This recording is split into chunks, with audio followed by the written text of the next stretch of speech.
I never thought I'd be the kind of mother who'd rewrite her will out of spite. But then again, I never thought my children would be the kind who'd let me lie alone in a hospital bed for 2 weeks without so much as sending flowers. The monitor beside me beeped in steady rhythm, marking time in a room that felt frozen. Outside, spring had arrived in Oak Ridge, painting the world in shades of renewal. But from my window on the 3rd floor of Memorial Hospital, all I could see were the shadows of what my life had become. Before we jump back in, tell us where you're tuning in from, and if this story touches you, make sure you're subscribed, because tomorrow I've saved something extra special for you. Mrs. Wilson, your vitals are looking good today, Nurse Kim said, adjusting my IV. Any visitors coming? I smiled politely, the lie forming easily on my lips. Yes, my son Michael mentioned he might stop by after work. The kindness in her eyes betrayed that she knew the truth. For 16 days, the only names in my visitor log had been medical staff. The chair beside my bed remained empty, collecting nothing but the weight of my disappointment. As she left, I reached for my phone. Another day, another attempt. The rings echoed hollow before my eldest son's voicemail greeted me. You've reached Michael Wilson, CEO of Wilson Development. I'm unavailable at the moment. I hung up without leaving a message. What was there to say that I hadn't already said in the dozen messages before? The truth is, I'd spent 68 years believing family meant something different than what it apparently meant to my children. I thought it meant showing up, being present, sacrificing. I'd built my entire life around that belief. I was Eleanor Wilson, Ellie to those who knew me before I became Mom or Mrs. Wilson or Grandma. I'd taught high school English for 37 years in Oak Ridge, a place where generations of families put down roots beneath towering Douglas firs. My students still recognized me in the grocery store, often with genuine smiles that warmed something in me. Mrs. Wilson, you were my favorite teacher, they'd say, and I'd remember why I'd chosen that path. I purchased my Craftsman house on Maple Street when property values were still reasonable, back when my husband James was alive, and we still believed our future held more than just photographs and albums.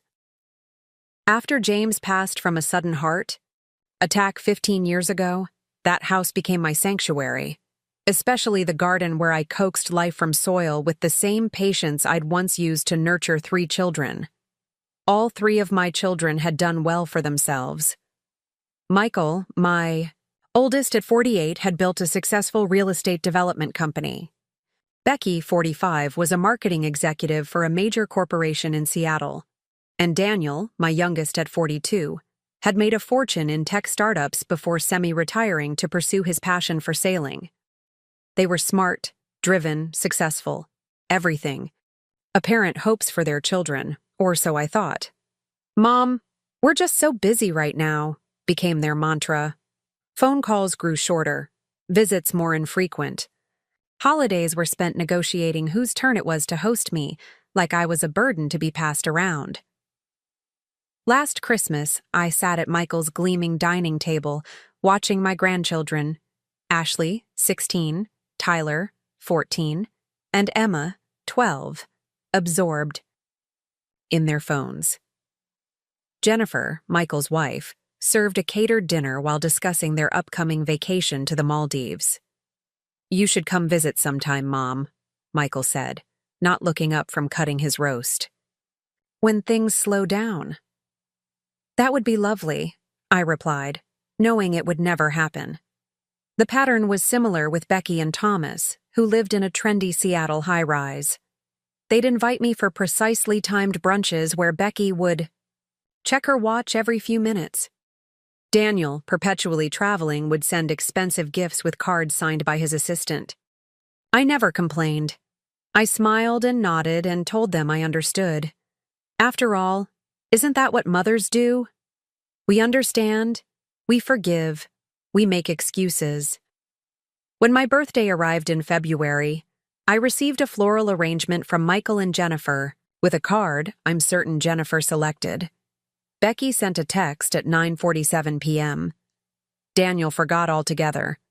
I marked the occasion alone, with a small cake from the local bakery and a glass of wine in my garden, thinking about how I'd once held these same children as they took their first breaths, their first steps, spoke their first words. How I'd sat through countless recitals and games and award ceremonies.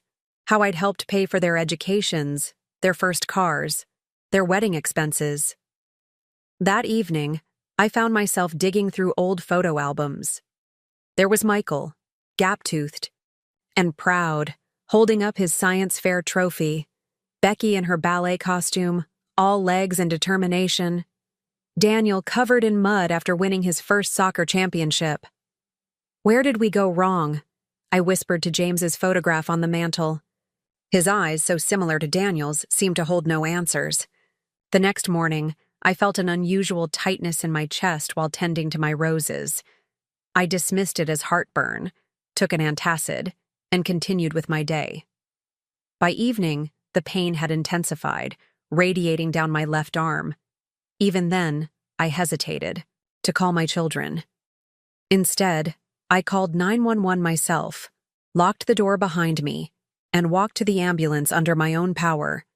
A neighbor I barely knew watching from her porch, with more concern than my own children would likely show. At the hospital, things moved quickly. Mild heart attack, Dr. Peters explained, his voice gentle but serious. We've caught it early, but you'll need to stay for observation and possibly a stent procedure.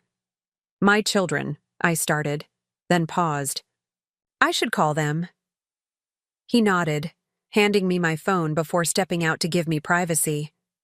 I called Michael first, my fingers trembling slightly.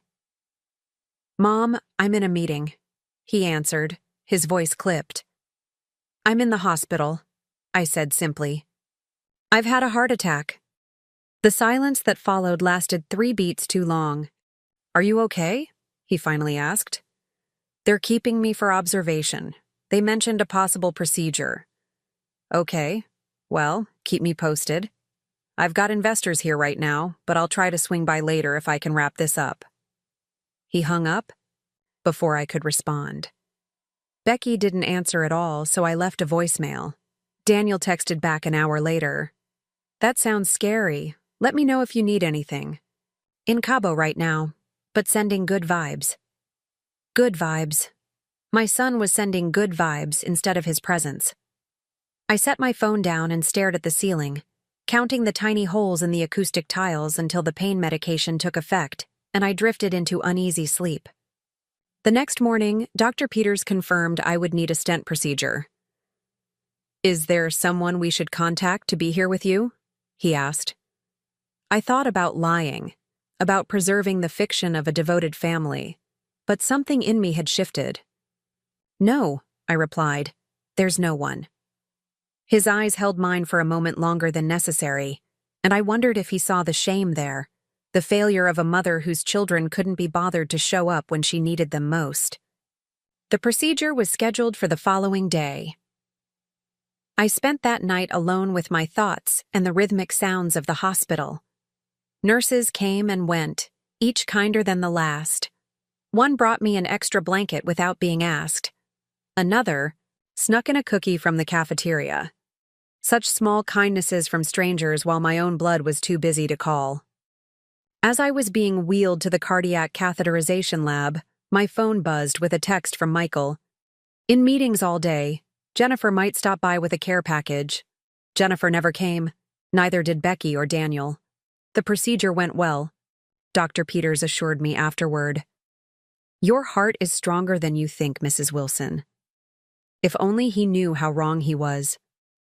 My heart was breaking in ways no stent could repair. Days passed. I watched other patients receive visitors, spouses holding hands, children bringing homemade food, grandchildren drawing pictures.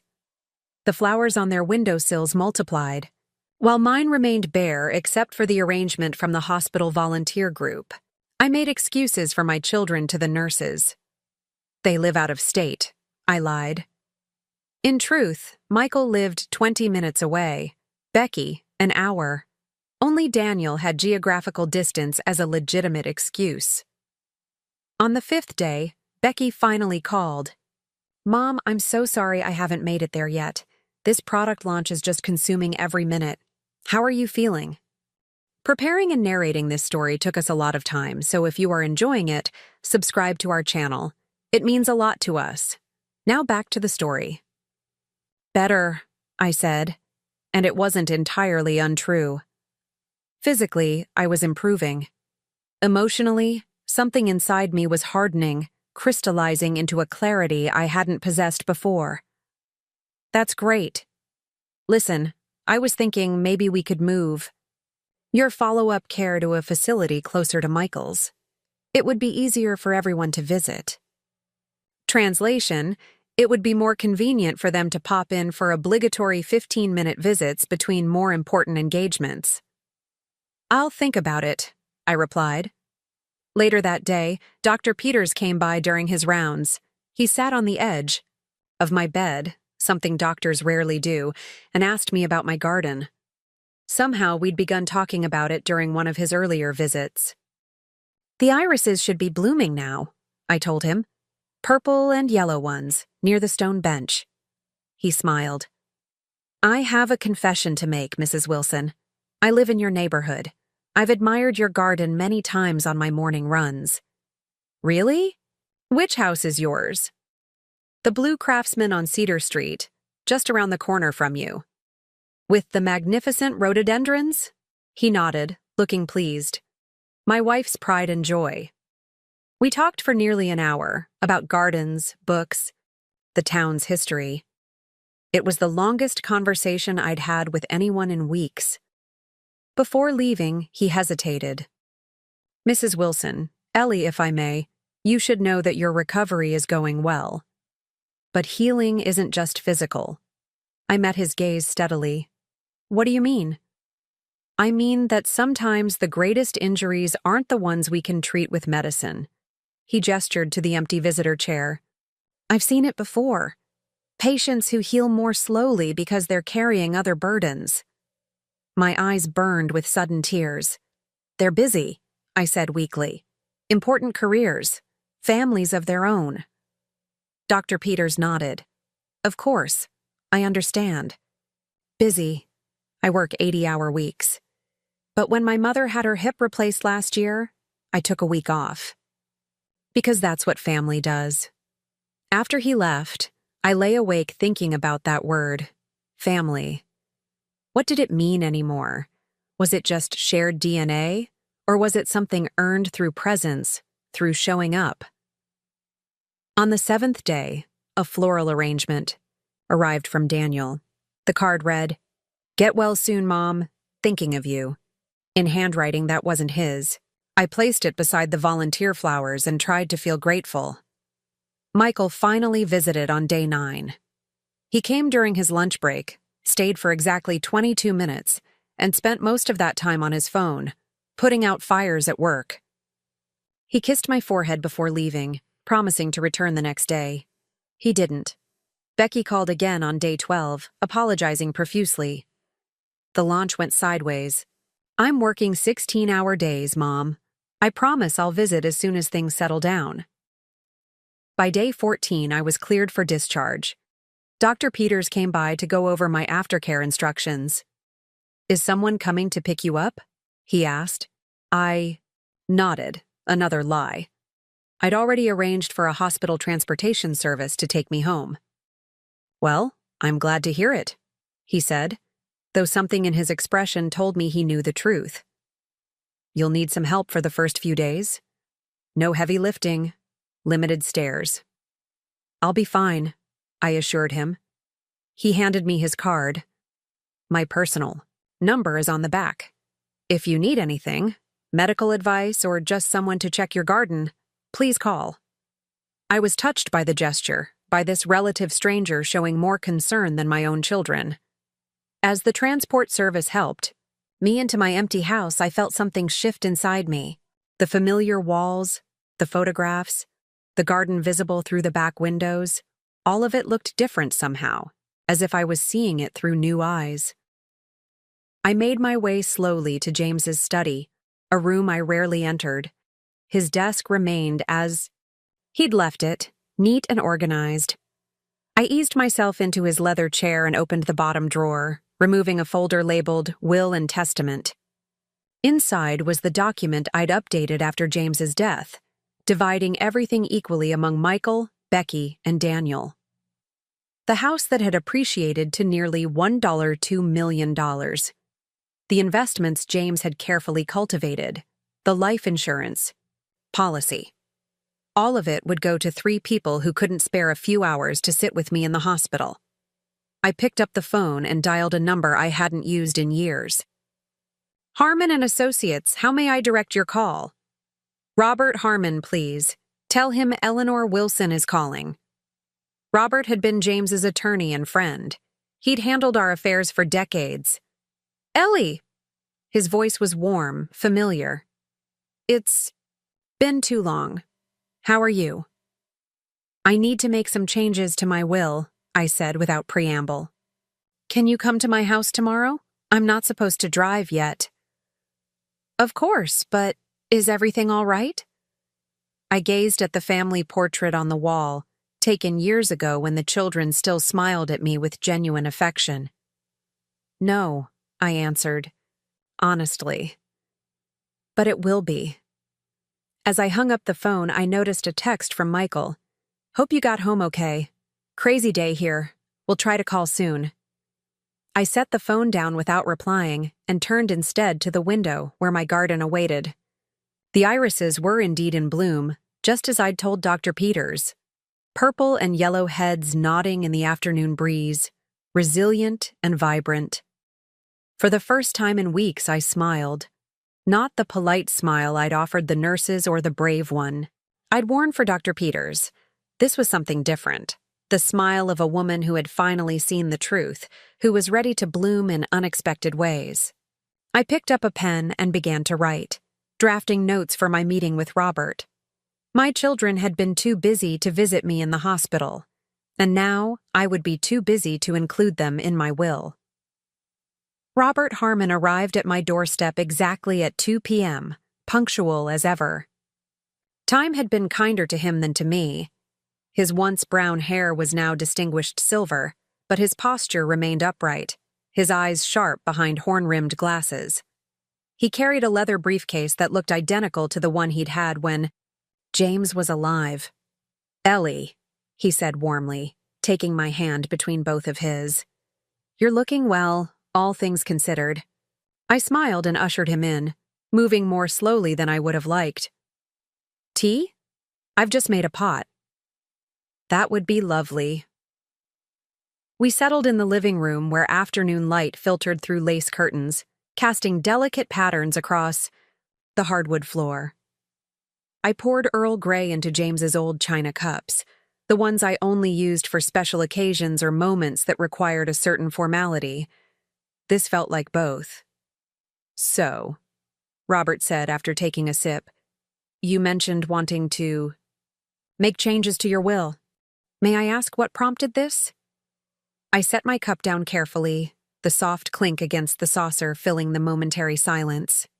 I had a heart attack 2 weeks ago. His eyebrows shot up. Ellie, I had no idea. Are you? I'm recovering, I said, cutting him off gently. The doctors expect a full recovery with proper care and rest. That's good news, at least. Were Michael and the others a help during your stay? The question hung in the air. I could have softened the truth, made excuses as I'd done for years. Instead, I looked directly into Robert's eyes. None of my children visited me during my 2-week hospital stay, I said. Michael came once, for 22 minutes, most of which he spent on his phone. Becky called twice. Daniel sent flowers with a card signed by his assistant. Robert's expression shifted from surprise to something darker, disappointment perhaps, or anger on my behalf. He had known my children since they were young, had watched them grow up alongside his own.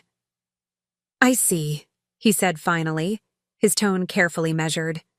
No, I don't think you do, I replied, surprising myself with the edge in my voice. For 15 days, I lay in that hospital bed wondering if I had somehow failed as a mother. If I had raised children incapable of basic compassion, if the values James and I thought we were instilling simply never took root. I stood up, moving, to the mantelpiece where family photographs chronicled decades of birthdays, graduations, weddings. But then I realized something, Robert. I didn't fail them. They failed me. He nodded slowly. And now you want to change your will. Yes. May I ask what changes you have in mind? I returned to my seat, pulling out the notes I'd prepared. I want to remove Michael, Rebecca, and Daniel as primary beneficiaries. The house, the investments, the insurance, none of it should go to them. If Robert was shocked, he didn't show it. Instead, he slipped into the professional demeanor I'd seen him use in more challenging legal matters. Ellie, while I understand your feelings, and believe me, I sympathize, decisions about wills shouldn't be made in haste or anger. This isn't hasty, I countered. And it's not just about anger. It's about consequence, about teaching a lesson. They should have learned long ago. And who would you name as beneficiary instead? I hadn't gotten that far in my thinking. In truth, I'd been so focused on what I was taking away that I hadn't fully considered what to do with it. I'm not sure yet. Maybe charities. The local hospital has an excellent cardiac care unit. Robert made a note, then asked carefully, "Have you spoken with your children about how their absence affected you?" "They haven't given me the opportunity," I said, unable to keep the bitterness from my voice. "But honestly, Robert, what would be the point? Would it change anything? Would it make them suddenly care?" He sighed, setting his pen down. "Ellie, I've known you for what, 30 years now? In all that time, I've never known you to be vindictive. Determined, yes. Principled, absolutely. But not vindictive. People change," I said quietly. "Heart? Attacks have a way of clarifying things. Fair enough." He reached for his briefcase. "I'll draw up a draft amendment to your will based on your notes, but I won't file anything for 30 days. That gives you time to reflect, to perhaps have those conversations with your children." I started to protest, but he held up a hand. "This is standard procedure, Ellie. Making significant changes to estate plans requires a cooling-off period to ensure the changes reflect your true wishes rather than temporary emotions." Reluctantly, I nodded. "Fine. 30 days. After Robert." Left, I stood at my living room window, watching as he backed out of the driveway. The street was quiet, neighbors still at work. A mail carrier made his way down the opposite side, moving with the unhurried pace of someone with a familiar route. My phone buzzed on the side table.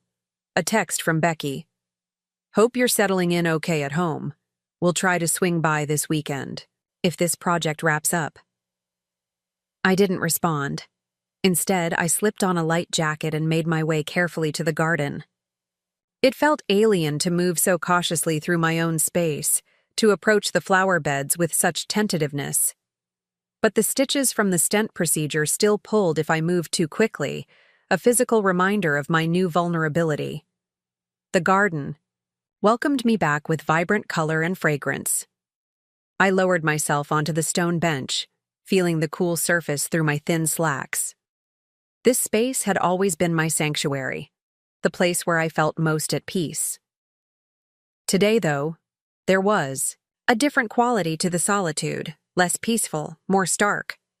"Mrs. Wilson? Ellie?" I turned to find Dr. Peters standing at the garden gate, still dressed in hospital scrubs beneath a light jacket. "I hope you don't mind," he said, looking suddenly uncertain. "I was driving home and thought I'd check on you. Professional obligation. And all that." I gestured to the empty space beside me on the bench. "Not at all. Please join me." He settled beside me, his eyes taking in the carefully tended beds. "Even more beautiful up close," he remarked. "These irises are spectacular." "Thank you. They were my husband's favorite." "James, right? You mentioned him during your stay." I nodded, oddly touched that he remembered such a detail amidst the hundreds of patients he must see. "How are you feeling? Any unusual discomfort? Shortness of breath?" "Physically, I'm fine," I said, following doctor's orders to the letter. "And otherwise?" I looked at him, this relative stranger who had somehow become a more consistent presence in my recent life than my own children. "I'm angry," I admitted. "Disappointed, maybe a little lost." He nodded slowly. "All normal reactions. A health crisis can be clarifying." That's exactly what I told my lawyer this afternoon. Dr. Peters raised an eyebrow but didn't pry. Instead, he gestured toward a clutch of unopened buds. "What are those? They look ready to bloom." "Daylilies, orange and yellow. They should open within the week." "Something to look forward to, then." The simple observation struck me with unexpected force. Something to look forward to. When was the last time I'd genuinely looked forward to anything? "Yes," I said softly. "I suppose it is." We sat in companionable silence for a few minutes before he stood. "I should get going. My wife will wonder where I am." "Of course. Thank you for checking on me, Dr. Peters." "Raymond?" he corrected with a smile. "After sharing a garden bench, I think we can use first names." "Raymond," I echoed. "Thank you." "You're welcome. Ellie. And remember, no heavy gardening for at least 2 more weeks." After he left, I remained on the bench until the cooling evening air forced me inside. Something to look forward to. The phrase kept repeating in my mind like a mantra, a challenge, a question. The house felt emptier than usual that night. I'd lived alone for 15 years, but this solitude felt different, more deliberate somehow. I wandered from room to room, seeing each space with new eyes. The guest bedroom that had once been Becky's, still decorated with faded ballet trophies. The basement rec room where Daniel had played video games with friends. The formal dining room where we'd gathered for holidays. The table that could seat 12 now hidden beneath a protective cloth, unused for years. This house had been built for a family. What was its purpose now? In the kitchen, I opened the refrigerator and stared at its meager contents. I hadn't had the energy to go grocery shopping since returning home. The hospital had provided a meal. Delivery service for my first 3 days back. Standard procedure for cardiac patients. But that had ended yesterday. Now there was just half a loaf of bread, some cheese, and various condiments. The doorbell rang, startling me from my inventory. It was nearly 8 o'clock, too late for casual visitors. For a wild moment, I imagined it might be one of my children, struck by sudden remorse. Instead, I opened the door to find a woman roughly my age holding a covered dish. It took me a moment to place her, Rita Sanderson, from 3 houses down. We exchanged pleasantries at neighborhood events, but had never been close. "Ellie, I heard you were in the hospital," she said, offering the dish. "Vegetable lasagna. Easy to reheat and heart-healthy, according to my daughter, the nutritionist." "That's very kind of you, Rita. Thank you." She waved away my thanks. "The neighborhood association takes care of its own. We would have come sooner, but we only just found out. Your children didn't let anyone know." The casual observation stung more than it should have. "Well, they're very busy," I said automatically, the familiar excuse slipping out. Rita gave me a look I couldn't quite interpret. "Aren't we all?" It wasn't a question. "Anyway, there's a sign-up sheet going around. You'll be getting meals for the next 2 weeks, and Herb Johnson is putting your name on the lawn service rotation." "That's really not necessary." "Necessary isn't the point, Ellie. It's what neighbors do." She glanced over my shoulder into the empty house. "Are you managing all right otherwise? Need any help with daily tasks, transportation?" "I'm fine. Really. The doctor says I'm recovering well." She nodded, seemingly satisfied. "Good. Well, don't hesitate to call if you need anything. My number's on the casserole dish. Just return it whenever you're feeling up to it." After she left, I sat at the kitchen table with a small portion of the still warm lasagna, stunned by this unexpected kindness. In 15 years of widowhood, it had never occurred to me to rely on neighbors, to see them as anything more than familiar faces to nod to while collecting the mail. I'd been so focused on my children, on maintaining those increasingly threadbare connections, that I'd overlooked an entire community around me. The realization was both comforting and disquieting. The next morning brought another surprise. A knock at the door revealed a young man in his late teens, gangly and awkward, shifting from foot to foot. "Mrs. Wilson, I'm Jake. Mr. Johnson sent me to mow your lawn." Before I could protest, he was already wheeling a lawnmower from the back of a pickup truck parked at the curb. I watched from the porch as he made neat passes across my front yard, the smell of fresh-cut grass filling the air. When he finished, I tried to press a $20 bill into his hand, but he shook his head. "Already taken care of, ma'am. Mr. Johnson said to tell you he's got your yard on the rotation for the next month." As he drove away, my phone rang. Michael's name flashed on the screen. I stared at it for 3 rings before answering. "Mom," he said, his voice carrying that particular tone he used when he was multitasking. "How are you feeling?" "Better every day," I replied, keeping my voice neutral. Good. "Listen, Jennifer and I were thinking you might want to look into one of those senior living communities. You know, the nice ones with activities and medical staff on site."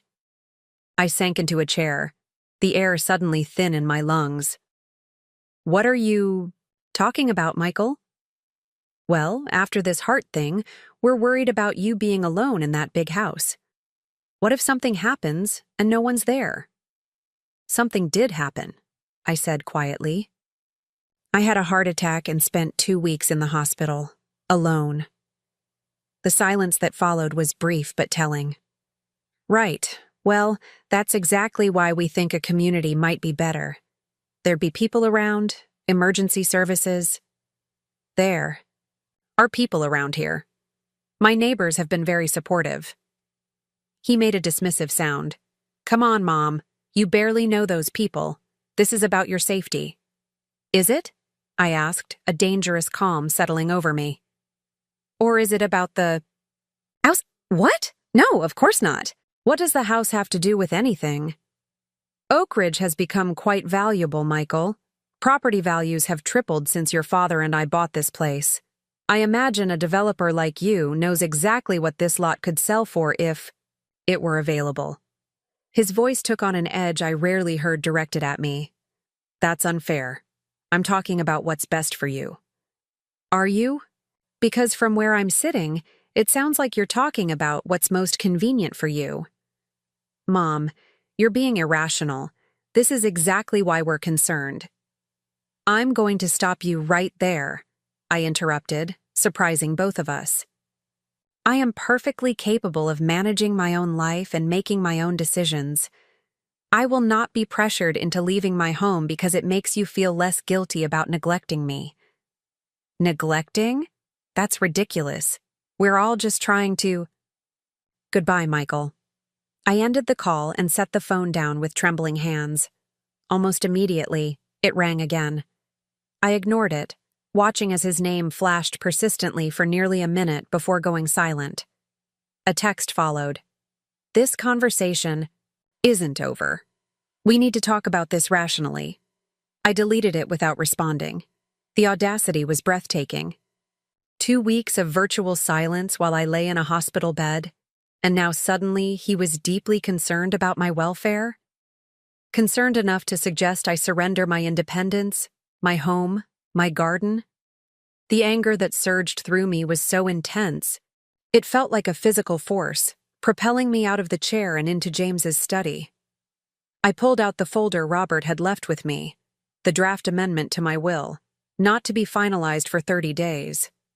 I reread the provisions, noting how careful Robert had been with the language, how he'd built in room for reconciliation even while honoring my wishes to disinherit my children.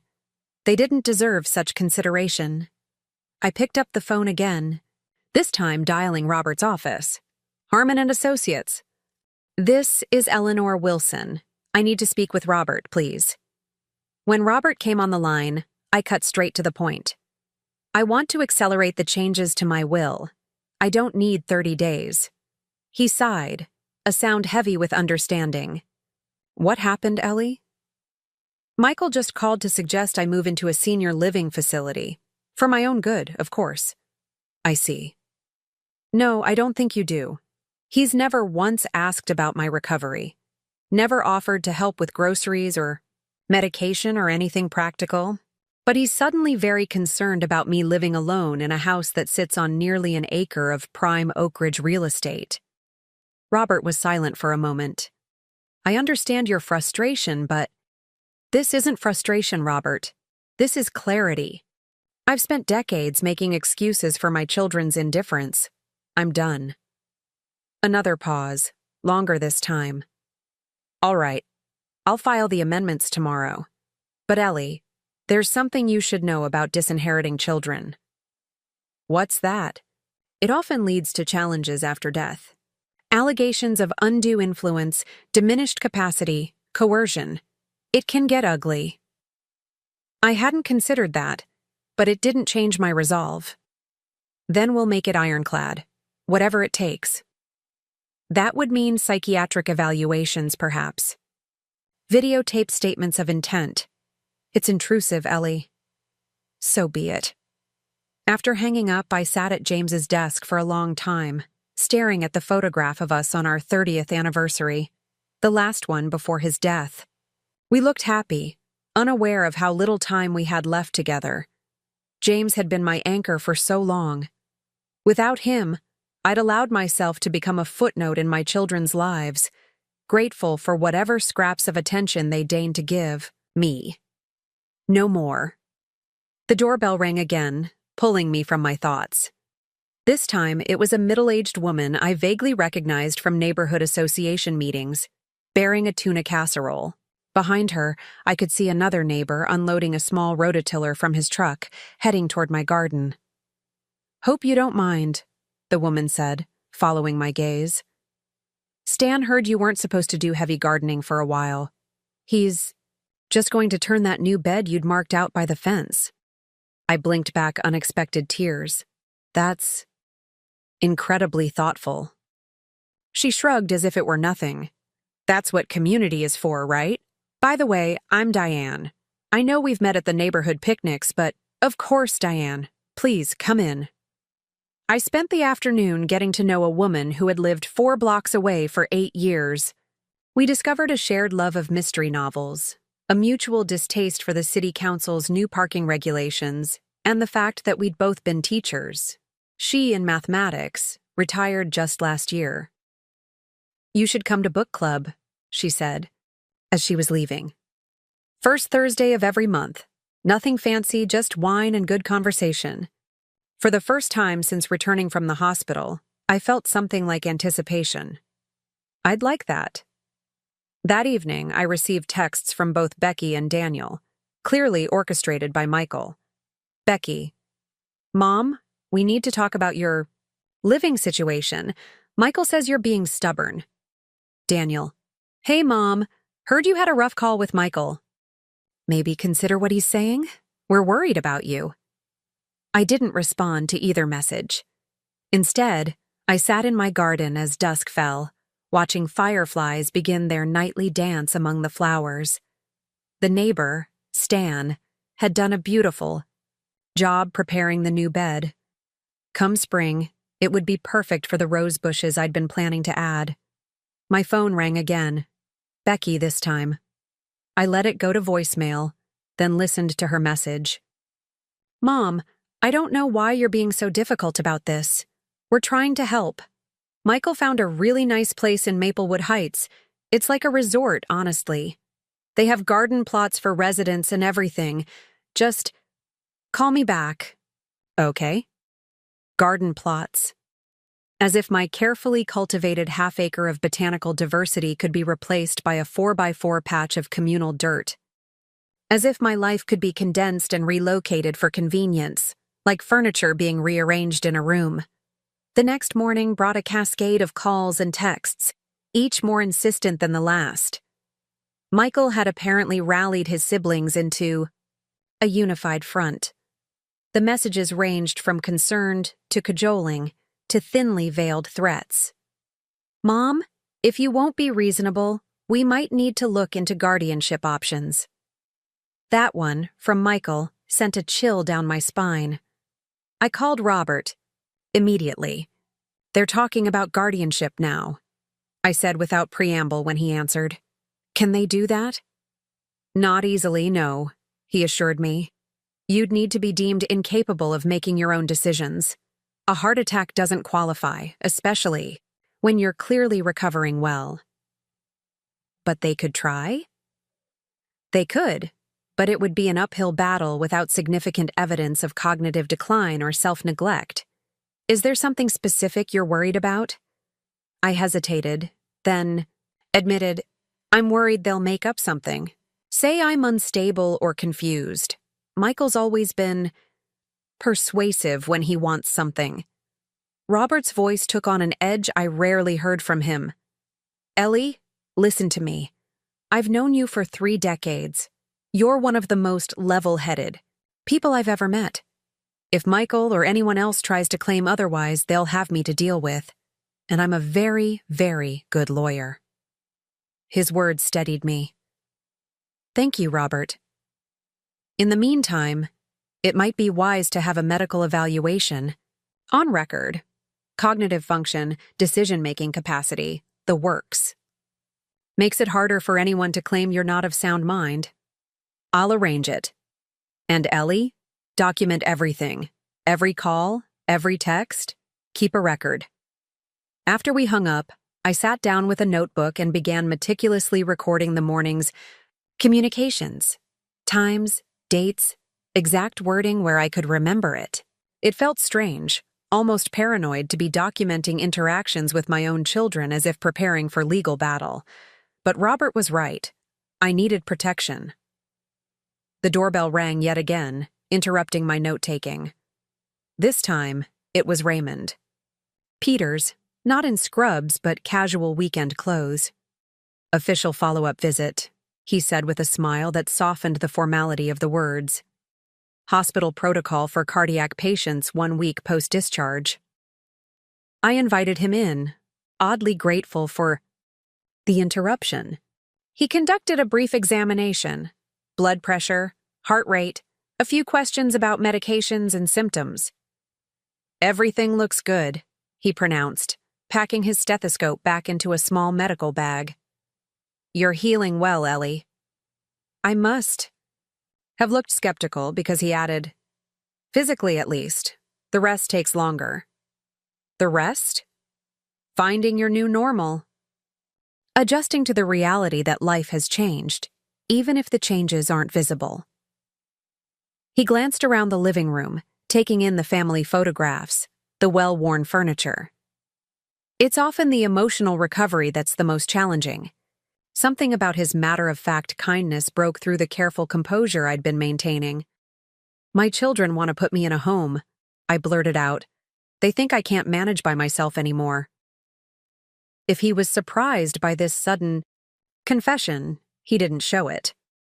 "And what do you think?" "I think they see an opportunity to get their inheritance early."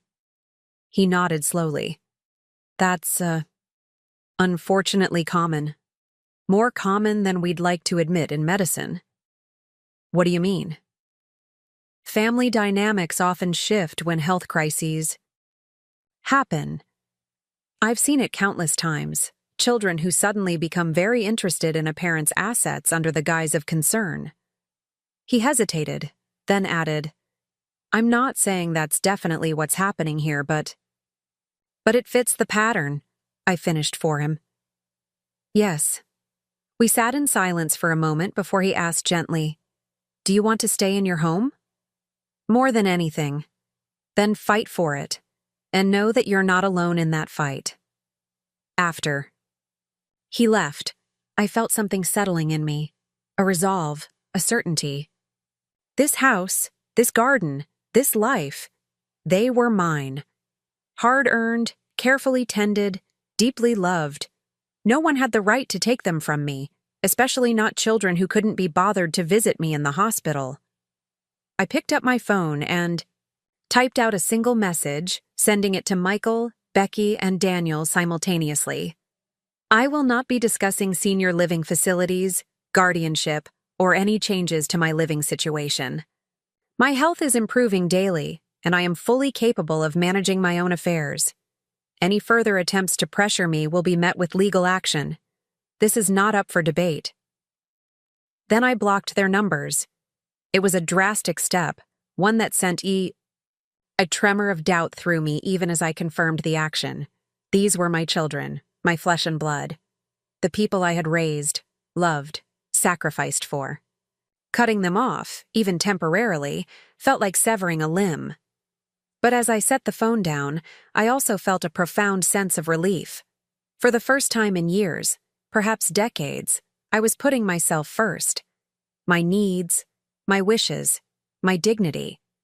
The garden called to me then, its colors more vibrant than ever in the late afternoon light. I made my way carefully outside, settling onto the stone bench with a small notebook. If I couldn't tend the flowers physically yet, I could at least plan. New plantings for summer, bulbs to order for fall, the rose varieties I'd dreamed of adding to that newly prepared bed. As I sketched and made notes, a sense of peace settled over me. This garden would bloom again, with or without my children's approval. And so, I realized, would I? 3 days passed with no contact from my children. I kept expecting to feel the ache of their absence more acutely, but instead found myself settling into a new routine, one built around my recovery and the unexpected support system that had materialized around me. Each morning brought a different neighbor with breakfast or offers of assistance. Rita helped me organize my medications and a weekly pill case. Stan returned to install a drip irrigation system in the newly prepared garden bed. So you won't have to worry about watering while you're still taking it easy. Diane brought books from her personal collection and stayed for tea, filling my quiet house with laughter I hadn't realized I'd been missing. Raymond Peters stopped by every other day, initially under the guise of medical follow-ups, but increasingly, just to check in. We'd sit in the garden, discussing everything from local politics to classic literature to the best techniques for propagating hydrangeas. His company was easy, undemanding, a friendship forming in the gentlest of ways. On the 4th day after blocking my children's numbers, a certified letter arrived from Michael. I recognized his law firm's letterhead immediately. Dear Mother, it began with formal coldness. Your recent behavior has raised serious concerns about your mental and emotional stability following your cardiac event. Your refusal to discuss reasonable safety measures and your abrupt cutting of communication suggest you may not be thinking clearly. If this concerning pattern continues, we will be forced to pursue a temporary guardianship to ensure your well-being. The letter continued with clinical detachment, laying out the case he intended to make, that my judgment was impaired, that I was making irrational decisions, that intervention was necessary for my own protection. It was signed not by my son, but by Michael Wilson Esquerdo. My hands trembled as I set the letter down. I had anticipated something like this, but seeing it in black and white, the clinical pathologizing of my independence, the thinly veiled threat, sent a chill through me that had nothing to do with my health condition. I called Robert immediately. They're making their move, I said, my voice steadier than I felt. Michael sent a letter suggesting he'll seek guardianship if I don't cooperate. Robert's response was immediate and forceful. Forward it to me right away. Don't respond. And Ellie? Schedule that cognitive assessment we discussed as soon as possible. I made the appointment for the following day, managing to secure a last-minute cancellation slot with a respected neuropsychologist in the city. Robert made some calls and arranged for a colleague to accompany me, a second attorney who specialized in elder law and guardianship cases. A precaution, he explained. Having legal representation present during the evaluation strengthens your position. The assessment itself was grueling. 4 hours of memory tests, problem-solving exercises, interviews about daily living skills, financial management abilities. By the end, I was mentally exhausted but quietly confident. I had always prided myself on my sharp mind, and despite the emotional turmoil of recent weeks, I knew I had performed well. "You did excellently," confirmed Patricia Winters, Robert's colleague, as we left the neuropsychologist's office. "Dr. Feldman indicated your cognitive function is well above average for your age group, and there's absolutely no evidence of impairment in decision-making capacity. So Michael has no case." "Based on cognitive function? None whatsoever." She hesitated before adding, "But these situations can get complicated when emotions and family dynamics are involved. Judges sometimes err on the side of caution, especially with elderly individuals who live alone." The word elderly stung more than it should have. At 68, I didn't feel elderly. Or at least I hadn't until my heart tried to betray me and my children revealed their true colors. "What do we do next?" I asked as Patricia drove me home. "We prepare, document your independence, gather evidence of community support and engagement. Demonstrate that you have a robust care network that doesn't rely solely on your children." She glanced at me. "Do you have friends or neighbors who would be willing to provide statements about your capabilities?" I thought of Rita, Stan, Diane, people who had known me for years in a peripheral way but had stepped forward when needed. "Yes, I believe so." "Good. And you mentioned a doctor who's been checking on you regularly?" "Raymond Peters. He lives in the neighborhood." His professional assessment would carry significant weight. When she dropped me off, Patricia handed me a business card. "Call me anytime, Ellie. And try not to worry too much. Based on what I've seen today, any petition for guardianship would face an uphill battle." I nodded, but as I watched her drive away, worry settled like a stone in my, stomach. Even if Michael couldn't win a guardianship case, the mere process of fighting it would be draining, emotionally, physically, financially. Was that his strategy? To wear me down until surrender seemed easier than resistance? Inside, I found another certified letter waiting, this one from Becky. Its tone was softer than Michael's legal threat, but its message was essentially the same. I was being unreasonable, my behavior was concerning, my independence might need to be curtailed, for my own good. What struck me most was how neither of them acknowledged their absence during my hospitalization. There was no recognition that they had failed me when I needed them most, no admission that their sudden concern might seem suspiciously timed. In their narrative, they were the devoted children, and I was the difficult parent whose judgment had been compromised by illness. The rewriting of our family history was breathtaking in its audacity. I was still processing this when the doorbell rang. Raymond stood on the porch, a small paper bag in his hand. "I brought fresh scones from that bakery on Cedar Street," he said, noting my expression with concern. "Bad timing?" I managed a thin smile. "Actually, your timing couldn't be better. I could use a friend right now." Over tea and still warm scones, I told him about the letters, about Michael's threat of guardianship, about the cognitive assessment I'd just completed. Raymond listened without interruption, his physician's face revealing nothing. When I finished, he asked simply, "How can I help?" The directness of the question caught me off guard. "I'm not sure anyone can help with this." "That's not true," he said gently. "You have resources, Ellie. Legal counsel, neighbors who care about you, medical professionals who can attest to your capabilities." He hesitated, then added, "Including me." "You'd be willing to get involved?" "Without hesitation, I can provide a medical assessment confirming your decision-making capacity remains intact. I can document your excellent recovery progress and your ability to manage your health needs." His voice grew firmer. "I've seen enough cases of adult children trying to control elderly parents under the guise of concern. I won't stand by and watch it happen to you." The vehemence in his tone was surprising coming from the typically measured doctor.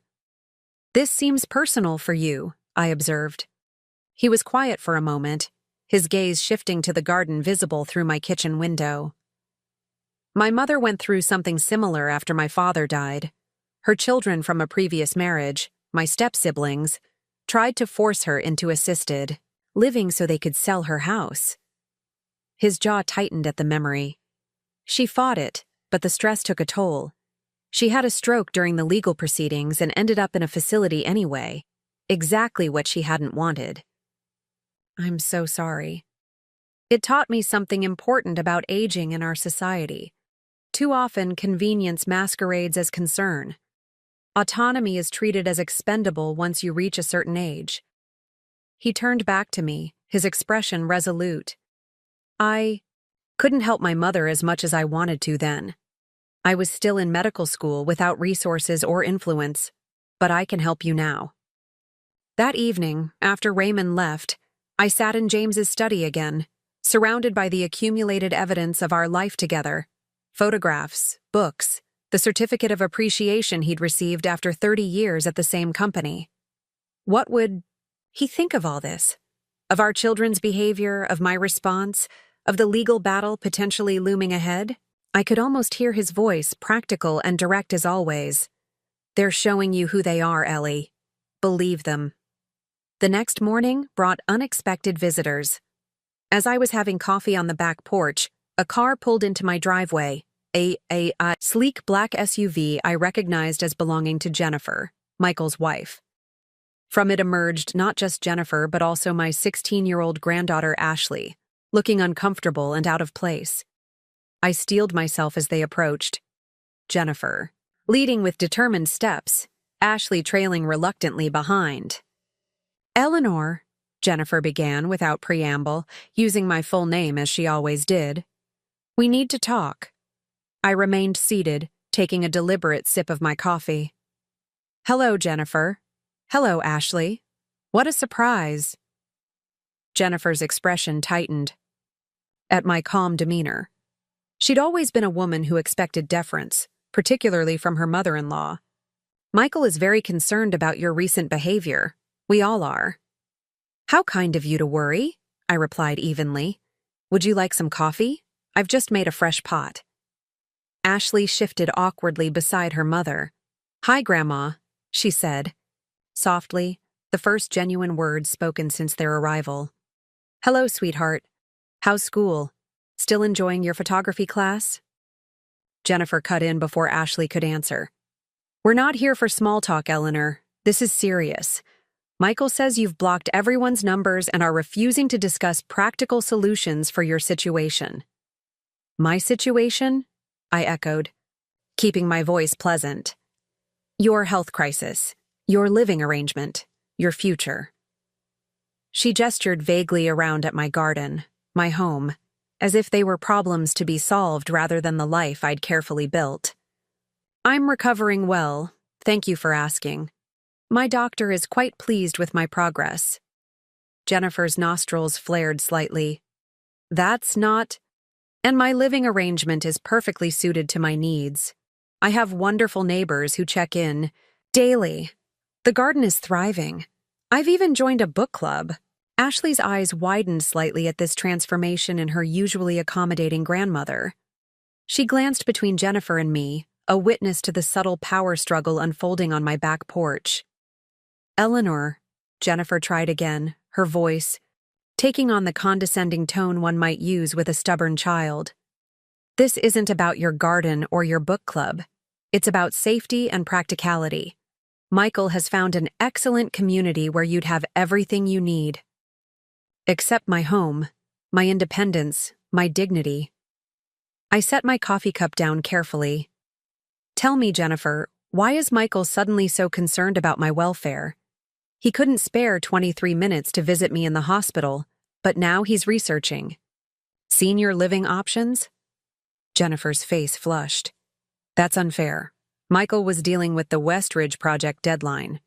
You know how important that development is to the company." More important than his mother having a heart attack? How flattering. Ashley made a small sound that might have been suppressed laughter. Jennifer shot her a warning look before turning back to me. This isn't productive. The point is, we're worried about you living alone after such a serious health event. What if you'd had that heart attack when no one was around to call for help? I did have that heart attack when no one was around, I reminded her. I called 911 myself and walked to the ambulance under my own power. I'm quite capable of managing emergencies, as it turns out. Jennifer's composure was slipping.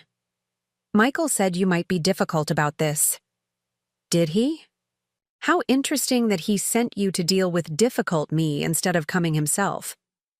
I turned my attention to Ashley, who was studying a cluster of daylilies with determined focus. Ashley, why don't you go look at the new roses while your mother and I finish our conversation? They're just coming into bloom by the stone bench. She glanced at Jennifer, who gave a curt nod, clearly happy to have this awkward conversation without an audience. As Ashley wandered toward the roses, I faced Jennifer directly. Let's be honest with each other, shall we? This isn't about my health or my safety. It's about my house and my assets. Jennifer's eyes narrowed. That's a terrible accusation. Is it? Michael is a real estate developer.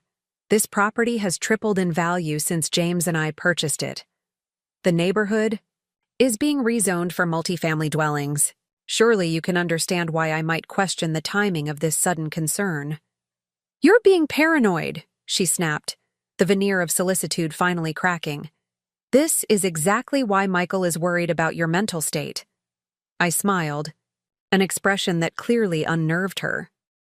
Interesting that you jump straight to questioning my sanity rather than addressing the substance of my concerns. This is pointless, Jennifer said, standing abruptly. I told Michael you wouldn't listen to reason. No, you told Michael what he wanted to hear because that's what you always do. But I'm curious about something, Jennifer. Did you ever stop to consider that I might outlive you, that I might remain independent and healthy for another 20 years? Where does that leave your plans for my property? The look she gave me was cold enough to frost the roses. Ashley, she called sharply, we're leaving. My granddaughter returned reluctantly, her phone in hand. But I just got here. Can't I stay a little while? Dad said I could visit with Grandma. Jennifer hesitated, clearly torn between her desire to make a dramatic exit and the complication of Ashley's request. Fine. I'll pick you up in an hour. Not a minute longer. As Jennifer's SUV pulled away, Ashley turned to me with an expression that was part awe, part concern. Grandma, I've never seen you stand up to Mom like that. I smiled, genuinely this time. Neither had she. Come, sit. With me. Tell me about school, about your photography, about anything that doesn't involve real estate or senior living communities. Ashley settled beside me, relaxing visibly now that Jennifer was gone. Your garden looks amazing. Can I take some pictures for my portfolio? Of course. As she wandered the garden with her phone camera, stopping to capture close-ups of blooms and interesting textures, I watched her with a pang of mingled love and sadness. Ashley had always been different from her parents, more thoughtful, less materialistic, genuinely curious about the world. In her, I sometimes glimpsed the child Michael had been before ambition hardened him. Grandma, she called from near the fence line. What are these blue flowers? They're incredible. Delphiniums, I answered, joining her. Your grandfather planted those. They come back every year. Ashley framed a shot carefully. I don't really remember Grandpa. I was only 4 when he died. He would have loved your photography. He always had an eye for beauty. She lowered her phone, looking suddenly serious. Dad said you're being difficult about moving into a retirement home. The directness was refreshing after Jennifer's manipulative approach. What do you think? Should I leave my home because your father thinks it's best? Ashley considered this with more thoughtfulness than most adults would muster. I don't know. It's your life, isn't it? Don't you get to decide where you live? That's exactly right. But Dad says you're not thinking clearly because of your heart attack. I gestured around at the meticulously maintained garden, the house beyond it with its freshly painted trim and clean windows. Does this look like the home of someone who can't think clearly? She shook her head slowly. No, it looks nice. Better than our house, honestly. Mom's too busy for gardening. She hesitated, then added quietly, I thought it was weird that no one visited you in the hospital. I wanted to, but Mom said you were too sick for visitors. The revelation stung, but didn't surprise me. I was never too sick for visitors, Ashley. I would have loved to see you. Her face fell. I knew it. I told Dad we should go, but he said the hospital was depressing and you'd understand. An idea struck me then. A small test. Ashley, do you remember the silver locket your grandfather gave me for our 30th anniversary? The one with the pearl inlay? Her brow furrowed. I don't think so. It's very special to me. Would you like to see it? I'd like you to have it someday. Her eyes widened. Really? You'd give it to me? Of course. Come inside, I'll show you. In my bedroom, I opened my jewelry box and carefully lifted out the locket. It was genuinely precious to me. James had saved for months to buy it, and it contained a tiny photograph of us on our wedding day. It's beautiful, Ashley breathed, touching it reverently. When your grandfather gave me this, he said something I've never forgotten. He said, Ellie, true worth isn't in things, but in how we cherish them. This locket isn't valuable because of its materials, but because of the love it represents. Ashley nodded solemnly. I get that. I'm glad. I closed the jewelry box. Would you like some lemonade? I made fresh this morning. In the kitchen, as Ashley sipped her lemonade, I asked casually, Has your father mentioned anything about changing my will? She looked surprised. Your will? No. He just talks about getting you into that Maplewood place. So Michael hadn't shared his full intentions with Ashley. Interesting. Do you know if your dad is having financial difficulties? I probed gently. With his business, perhaps? Ashley set down her glass, looking uncomfortable. I don't know about his business stuff, but...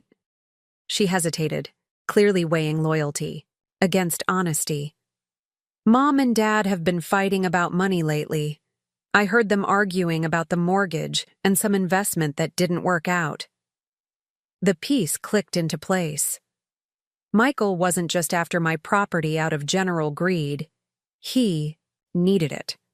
The real estate market had been volatile lately, and over-leveraged developers were particularly vulnerable. Thank you for telling me, Ashley. I appreciate your honesty. When Jennifer returned precisely 1 hour later, Ashley hugged me tightly before leaving.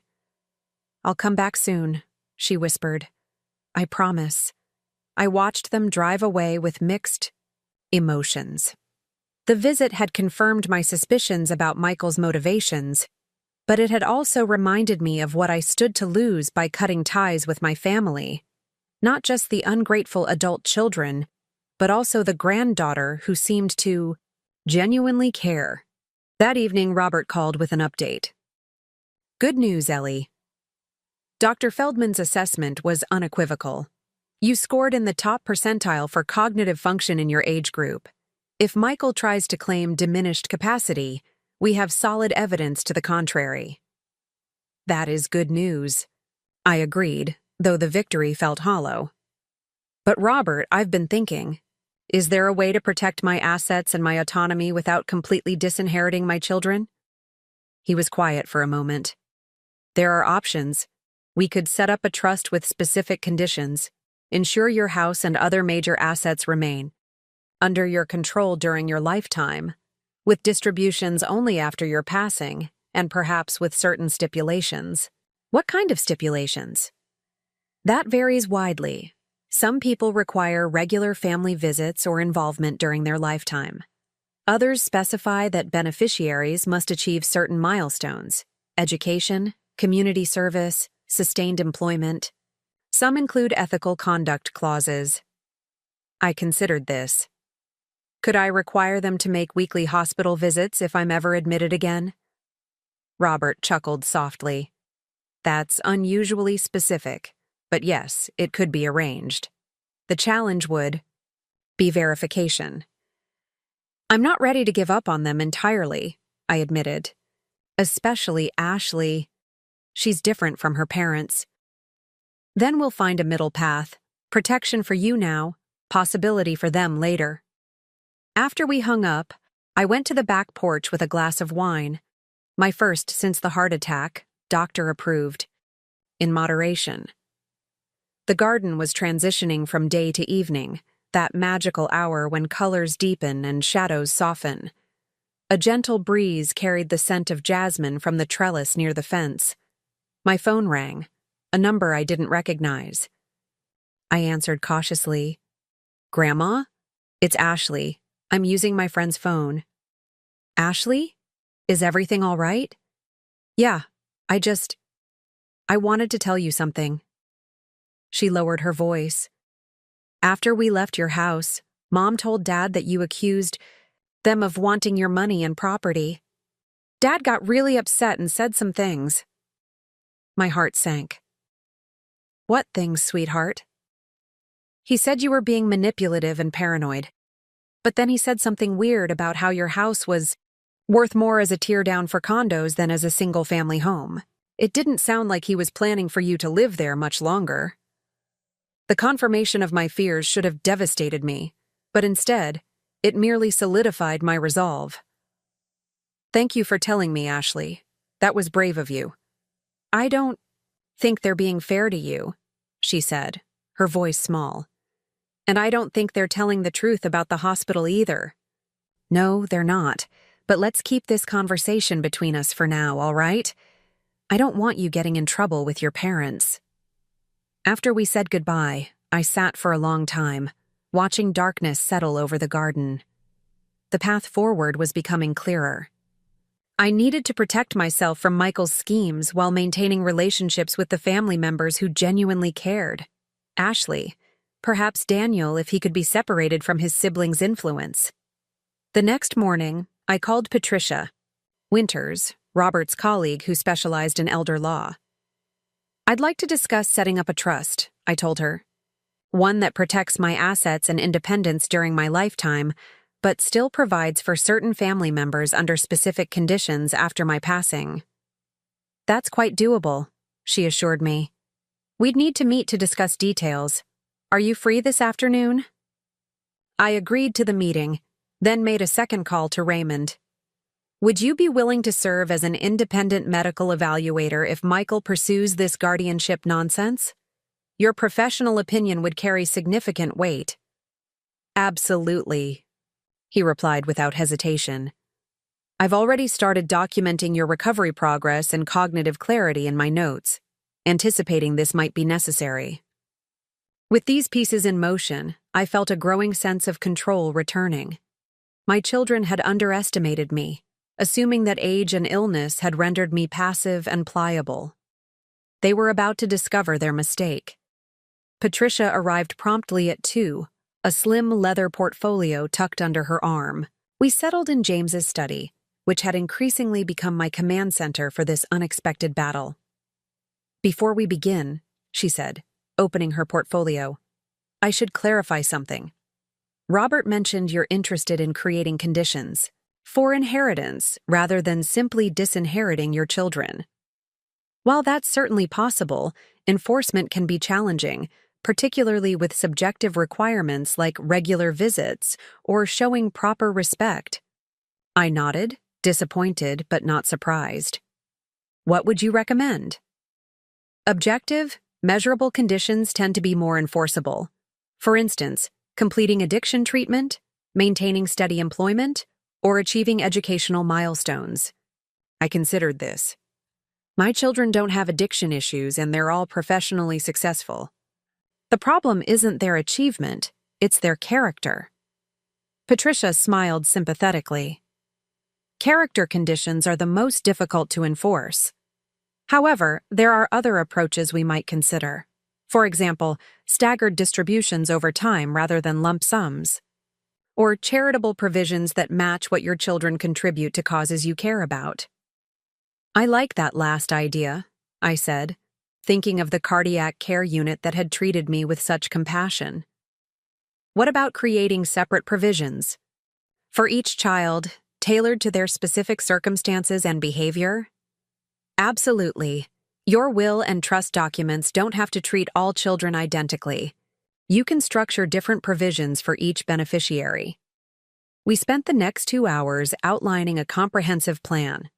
Michael, given his property ambitions and recent behavior, would receive the smallest share, primarily in the form of monetary gifts to his children for education. Becky would receive more, but with matching requirements for charitable contributions. Daniel, who had been distant but not actively hostile, would have a middle path. Most surprisingly to me, I decided to create a special trust for Ashley, separate from her parents' influence. It would provide for her education and initial housing needs when she reached adulthood, ensuring Michael and Jennifer couldn't control her access to these resources. What about your house? Patricia asked. That seems to be the primary asset Michael is interested in. I glanced around at the home James and I had lovingly maintained for decades. The house goes to a community land trust, with provisions that it be maintained as affordable housing for teachers or used as a community garden space. Michael can't have it, and he certainly can't tear it down for condos. Patricia made notes, her expression neutral but approving. And during your lifetime? I stay here in my home, making my own decisions. I paused, considering. But I'd like to add one safeguard. If I do ever need assistance or care, I want a committee of 3 people, not my children, to help make those decisions. My attorney, my doctor, and a trusted neighbor, perhaps. A care committee. That's an excellent precaution, and one courts tend to respect if it's properly established. When Patricia left, I felt lighter than I had in weeks. The plan wasn't about revenge, though there was certainly an element of justice in denying Michael the property he so coveted. It was about reclaiming control, about ensuring my life's work and resources would be distributed according to my values, not seized by those who saw me as nothing more than an inconvenient obstacle to inheritance. That evening, as I tended to my garden, carefully, mindful of my recovery, the doorbell rang. I opened it to find Daniel standing on my porch, looking uncomfortable and out of place. "Mom?" he said simply, shifting from foot to foot like he had as a teenager when in trouble. "Can we talk?" I stood in the doorway, examining my youngest son's face. Daniel had always been the most difficult to read of my children, quiet and introspective where Michael was assertive, elusive where Becky was direct. Now, at 42, his features had settled into a weathered handsomeness that reminded me painfully of James. Unlike Michael, who had inherited my fair coloring, Daniel was his father in miniature, dark hair now threaded with distinguished silver, the same deep-set eyes, the same hesitant half-smile. "Come in," I said finally, stepping aside. He entered cautiously, as if crossing a threshold into foreign territory rather than his childhood home. His gaze swept the entryway, taking in the familiar photographs, the antique hall table, the watercolor of Oak Ridge Harbor that James had painted on our 20th anniversary. "Nothing's changed," he murmured. "Some things have," I replied, leading him to the living room. "Would you like tea? Or something stronger?" "Just water, thanks." I fetched 2 glasses from the kitchen, giving myself a moment to gather my thoughts. Daniel's appearance was unexpected. Of my 3 children, he had been the least involved in my life in recent years, not out of the calculated neglect Michael had shown or the hurried dismissiveness of Becky, but from a kind of drifting detachment that had begun in his 20s. and gradually widened into an ocean between us. When I returned, he was standing by the fireplace, studying the family portrait taken at Becky's wedding 12 years ago. We all looked happy, expectant, unaware of how time would reshape our relationships. "Here," I said, offering the water. "Why don't you sit?" He settled awkwardly on the edge of the sofa. "Mom, I've been hearing some concerning things. About Michael trying to get guardianship, about you changing your will." So that was it. The rumor mill had begun turning, and Daniel had been dispatched, or had volunteered, to investigate. "All true," I confirmed, watching his expression. "I had a heart attack. None of my children visited me in the hospital for more than 20 minutes over 2 weeks. Upon my release, Michael immediately began pressuring me to move into assisted living and surrender my home. When I refused, he threatened guardianship proceedings, claiming my judgment was compromised." Daniel winced at the baldness of my summary. "That's not how Michael explained it." "I'm sure it wasn't. How did he explain it?" "He said you were being paranoid, that you'd become suspicious and hostile after your heart attack, refusing reasonable discussions about your care." I couldn't help but laugh, though the sound held no humor. Reasonable discussions? Is that what we're calling it when someone threatens legal action because their mother won't give them her house? Daniel shifted uncomfortably. "He said you accused him of only wanting your property for development, because that's exactly what he does want." Ashley overheard him discussing how my house is worth more as a teardown for condos than as a single-family home. Those were his exact words. "Ashley is 16, Mom. She could have misinterpreted." "Don't." My voice sharpened. "Don't make excuses for him, and don't dismiss your niece as unreliable because of her age.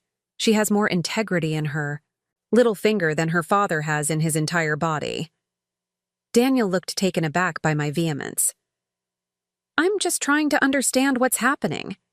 One minute everything seemed normal, and the next there's talk of legal battles and disinheritance. "Normal?" I repeated incredulously. "Is that what you call it when your mother has a heart attack and none of her children can be bothered to visit her? When was the last time you called me just to talk, Daniel?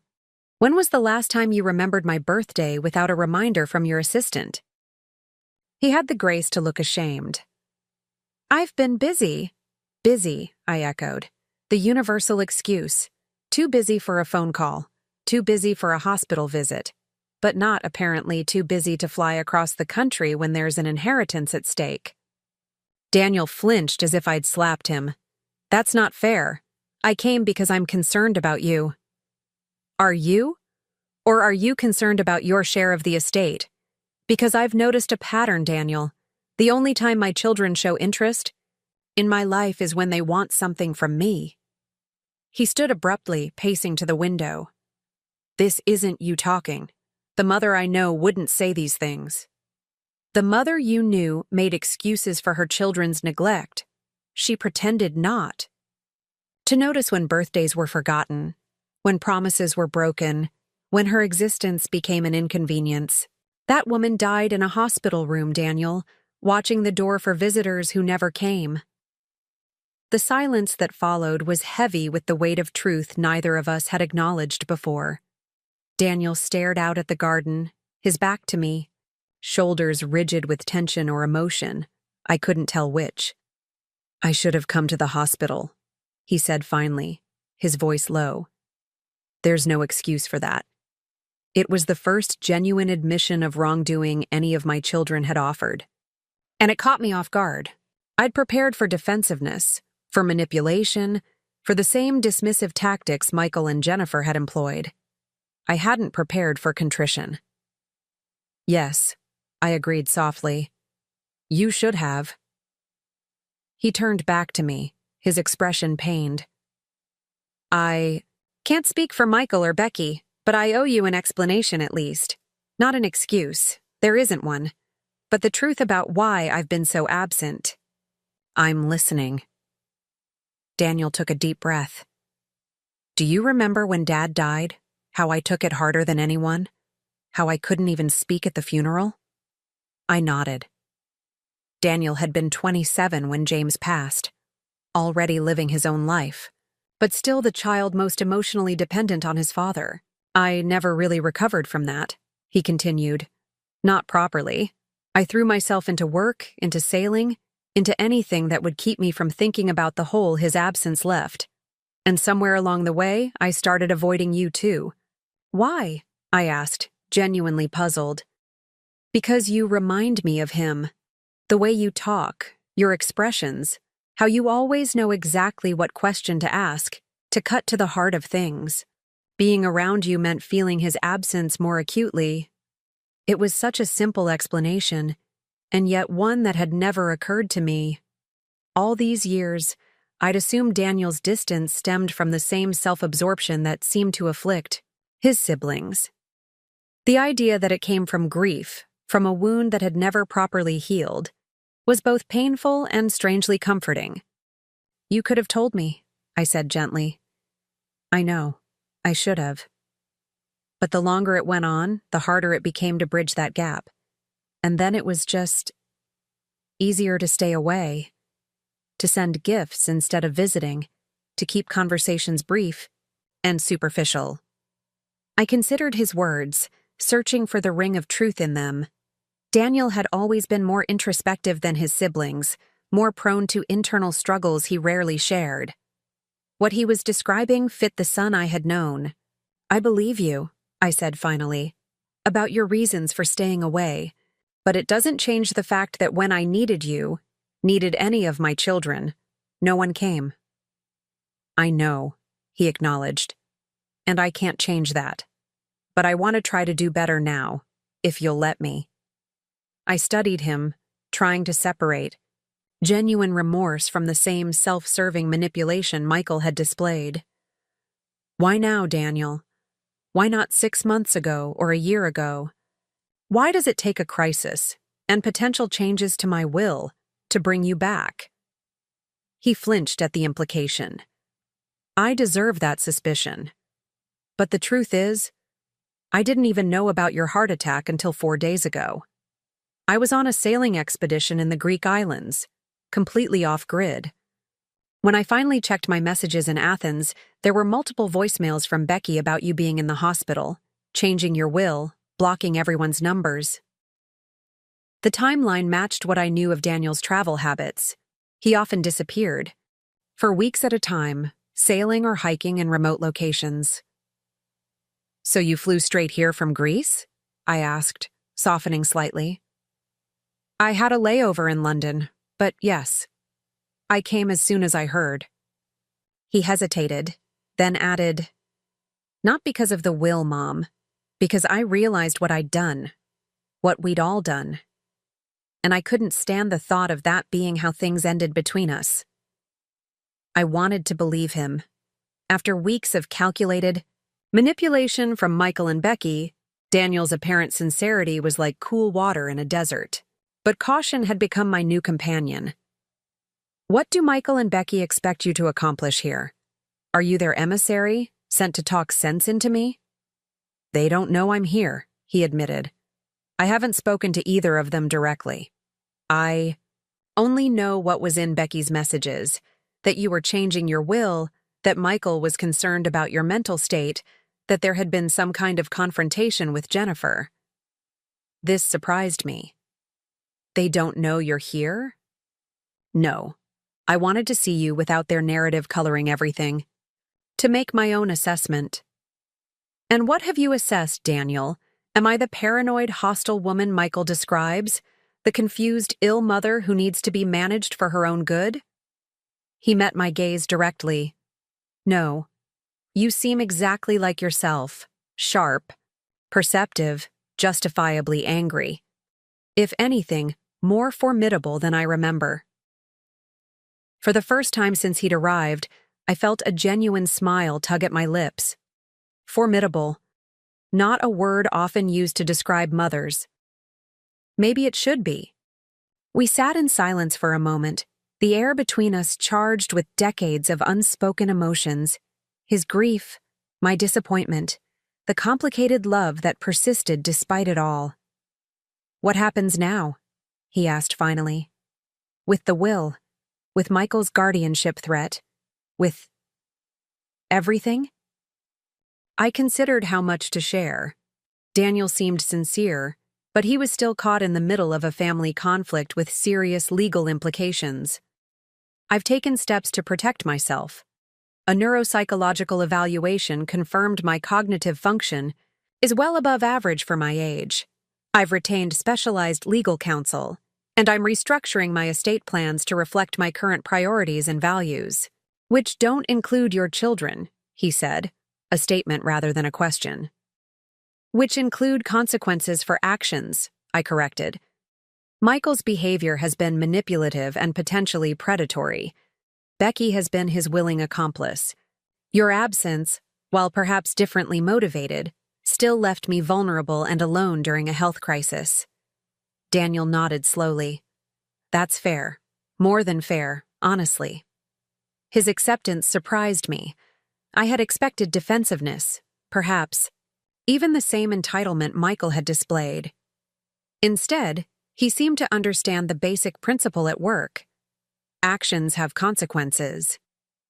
What would you need from me? He asked after a moment. To rebuild trust? The directness of the question caught me off guard. None of my children had ever asked what I needed, not regarding emotional support, not regarding my recovery, not regarding our relationship. Time, I said honestly. Consistency. Evidence that your concern extends beyond this current crisis and potential inheritance. That's reasonable. He reached for his water glass, taking a sip before continuing. For what it's worth, I don't need or want your money, Mom. I've done well for myself, better than Becky knows, certainly better than Michael realizes. My companies went public last year. This was news to me. I knew Daniel had been involved in several tech startups, but we'd never discussed the details of his finances. I'm glad to hear that. But this isn't just about money, Daniel. It's about respect, about recognizing that I'm still a person with agency and dignity, not a problem to be managed or an asset to be claimed. I understand. He hesitated, then added, would it help if I spoke to Michael? Tried to get him to back off this guardianship nonsense? I considered this. Daniel had always been the peacemaker in the family, the one who could sometimes reason with Michael when no one else could. But intervention carried risks. It might make things worse, I said carefully. Michael already feels entitled to manage my affairs. If you intervene, it could reinforce his belief that I need to be handled by others. What if I made it clear I was supporting your independence, not trying to override it? That would depend on how Michael receives it. He's not in a rational place right now, Daniel. Jennifer's visit made that clear. They truly believe they're entitled to my property, that my resistance is a sign of mental deterioration rather than legitimate self-protection. Daniel's expression darkened. That's disturbing. Yes, it is, I agreed, which is why I've taken legal precautions. He nodded thoughtfully. I should probably let you know that Michael's business isn't doing as well as he pretends. There's been talk in industry circles about the Westridge project being overextended, about investors pulling out. This confirmed what Ashley had overheard. How bad is it? Bad enough that he might be looking at personal bankruptcy if he can't secure additional financing or assets. Daniel's gaze met mine. Your property would be a significant asset, especially given the rezoning. The pieces clicked together with depressing clarity. Michael wasn't just being opportunistic, he was desperate. His push to get me into assisted living, his threat of guardianship, these weren't just about insensitivity or entitlement. They were last-ditch efforts to salvage his failing business. Thank you for telling me, I said. That information is helpful. Daniel nodded, understanding the implications without further explanation. What can I do to help? Practically speaking. I considered his offer. Stay in town for a while. Not here, I'm not ready for that, but nearby. Come. To meetings with my attorneys if they request it. And mostly just be present, not as an intermediary between me and your siblings, but as a witness to whatever unfolds. I can do that. I've got a room at the Harborview Inn for now. I can extend my stay as long as needed. An awkward silence fell between us, both of us aware that we'd covered necessary ground, but hadn't truly reconnected as mother and son. 15 years of distance couldn't be bridged in a single conversation, no matter how frank. Would you like to see the garden? I offered finally. The daylilies you planted when you were in high school are blooming. Daniel's eyes widened, in surprise. They're still there? I wouldn't have thought they'd survive this long. I've taken care of them, I said simply, leading him to the back door. We walked the garden paths in companionable silence, the tension of our earlier conversation gradually easing as Daniel recognized plants he'd helped install as a teenager, asked questions about new additions, pointed out a nesting robin in the crabapple tree. You know, he said as we approached the daylilies he'd planted decades ago. I remember why I chose these particular ones. The tag said they were happy returns. They bloom multiple times in a season instead of just once. Yes, I confirmed, touching one of the cheerful yellow blooms. They've been remarkably resilient. Something in my tone must have conveyed more than the literal meaning of the words, because Daniel turned to me with unexpected intensity. I am sorry, Mom. Truly. Not just about the hospital, but about all of it. The years of distance, the missed birthdays, the times you needed someone and I wasn't there. The apology, offered without qualification or excuse, touched something in me I'd thought permanently hardened. I believe you, I said softly. And I appreciate you saying, I want to do better. I know I can't make up for the past, but going forward, I want to be someone you can count on. I nodded, not trusting myself to speak immediately. When I did, I simply said, that would be nice. As Daniel prepared to leave an hour later, the sun was beginning to set, casting long shadows across the front lawn. He paused on the porch, clearly reluctant to end our tentative reconciliation. Can I call you tomorrow? He asked. Maybe we could have lunch somewhere? I'd like that, I said, surprised to find I meant it. After he drove away, I returned to the kitchen and made myself a simple dinner, my mind replaying our conversation. Of my 3 children, Daniel had always been the hardest to predict, capable of profound thoughtfulness one moment and frustrating obliviousness the next. I wasn't naive enough to believe everything was resolved between us, but his visit had offered something I hadn't expected. Hope. The doorbell rang as I was clearing my plate. I opened it to find Raymond, still in his hospital scrubs, holding a folder. Sorry to stop by unannounced, he said, looking tired but determined. But I thought you should see this right away. I invited him in, leading him to the kitchen where I'd been sitting. What is it? Medical records, he said, placing the folder on the table. Yours, specifically. I was reviewing them as part of preparing documentation for your legal situation, and I noticed something concerning. A chill ran through me. What kind of concerning? There appears to have been an unauthorized access to your records the day before you were discharged. Someone using Michael's doctor's credentials viewed your file, including your medication list and discharge planning notes. I stared at him, processing the implications. Are you saying Michael had someone access my private medical information? That's what it looks like. The access came from outside the hospital network, which triggered a security flag in the system. I followed up with Dr. Brennan, Michael's primary care physician, and he confirmed he didn't access your records and wasn't involved in your care. That's illegal, isn't it? Completely. It's a serious HIPAA violation. And more concerning, your discharge medications were changed after this access occurred. My mouth went dry. Changed how? Raymond opened the folder, pointing. to a section highlighted in yellow. Originally, you were prescribed a standard dose of Coreg for your blood pressure. After the unauthorized access, it was increased to twice the recommended starting dose for someone of your age and weight. What would that do? Potentially cause dizziness, fatigue, confusion, symptoms that could be interpreted as cognitive decline, especially in someone recovering from a cardiac event.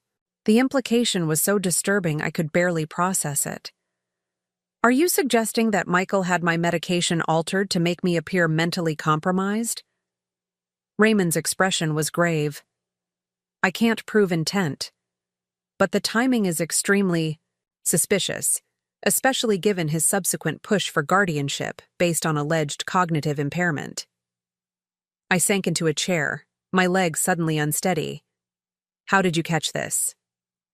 Pure luck, honestly. I was comparing your hospital discharge meds with what your cardiologist prescribed at your follow-up and noticed the discrepancy. Dr. Keller had already reduced your Coreg dose at your first post-discharge visit because your blood pressure was running too low. Have you reported this? Not yet. I wanted to speak with you first, since it involves your family. He hesitated. Ellie, if Michael is behind this, it goes well beyond family squabbles over inheritance. Tampering with medical records and medication orders is criminal. I closed my eyes, trying to steady my thoughts. The Michael I had raised, the little boy who brought me dandelion bouquets, the teenager who fixed our leaky kitchen faucet without being asked, the young man who wept at his father's funeral, seemed impossibly distant from the person who would do something so calculating, so dangerous. I need to think, I said finally. This changes everything. Raymond nodded, understanding my need for space. Take whatever time you need. But Ellie, please be careful. Check your medications carefully. Don't leave drinks unattended if certain family members are visiting. I don't want to sound alarmist, but my son may have deliberately tampered with my medication to make me appear incompetent, I finished for him. That's not alarmism, Raymond. That's a reasonable concern based on evidence. After Raymond left, I sat in the darkening kitchen, the folder of medical records untouched before me. Part of me wanted to dismiss the whole thing as a misunderstanding, a clerical error, anything but the deliberate manipulation it appeared to be. But the cold, rational part of my mind, the part that had been silently documenting my children's neglect for years, recognized the pattern. Michael needed my assets. He'd tried persuasion. He'd tried intimidation. When those failed, had he resorted to something more sinister? The thought made me physically ill. I picked up my phone and dialed Robert's number. Ellie? He answered, sounding surprised at the late call. Is everything all right? No, I said simply. I need to see you first thing tomorrow. Something's happened, something that changes our approach completely. What is it? I'd rather explain in person, but Robert, I think we need to consider a restraining order against Michael, and possibly criminal charges. The silence on the other end of the line spoke volumes. Finally, Robert said quietly, I'll clear my morning schedule. Come to the office at 9. Sleep eluded me that night. I kept replaying conversations with Michael, searching for signs I might have missed, clues to the depth of his desperation, the extent to which he might go to secure what he wanted. Had there been a moment when I could have intervened, when I might have recognized how far things had deteriorated? Or had this coldness always been there, carefully concealed beneath the veneer of dutiful son? Dawn found me at the kitchen table, a cup of cooling tea before me, Raymond's folder open to the pages documenting the medication changes. In the clear morning light, the implications seemed even more disturbing than they had the night before. If Michael had indeed tampered with my medical care, it wasn't just a betrayal of our relationship. It was a calculated attempt to undermine my autonomy, my health, possibly even my life. The thought that my own child could view me with such cold instrumentality was almost unbearable. Yet as I prepared for my meeting with Robert, I felt a strange calm settling over me. The grief and anger that had dominated my emotional landscape since the hospital stay were giving way to something clearer, more focused, a determination to protect myself by whatever means necessary. I dressed carefully in a tailored navy suit I hadn't worn since retiring from teaching, applied makeup with particular attention, and styled my hair more formally than had become my habit in recent years. If I was going to discuss potential criminal charges against my son, I wanted to look every inch the composed, competent woman I knew myself to be. As I was gathering my purse and the folder of medical records, the doorbell rang.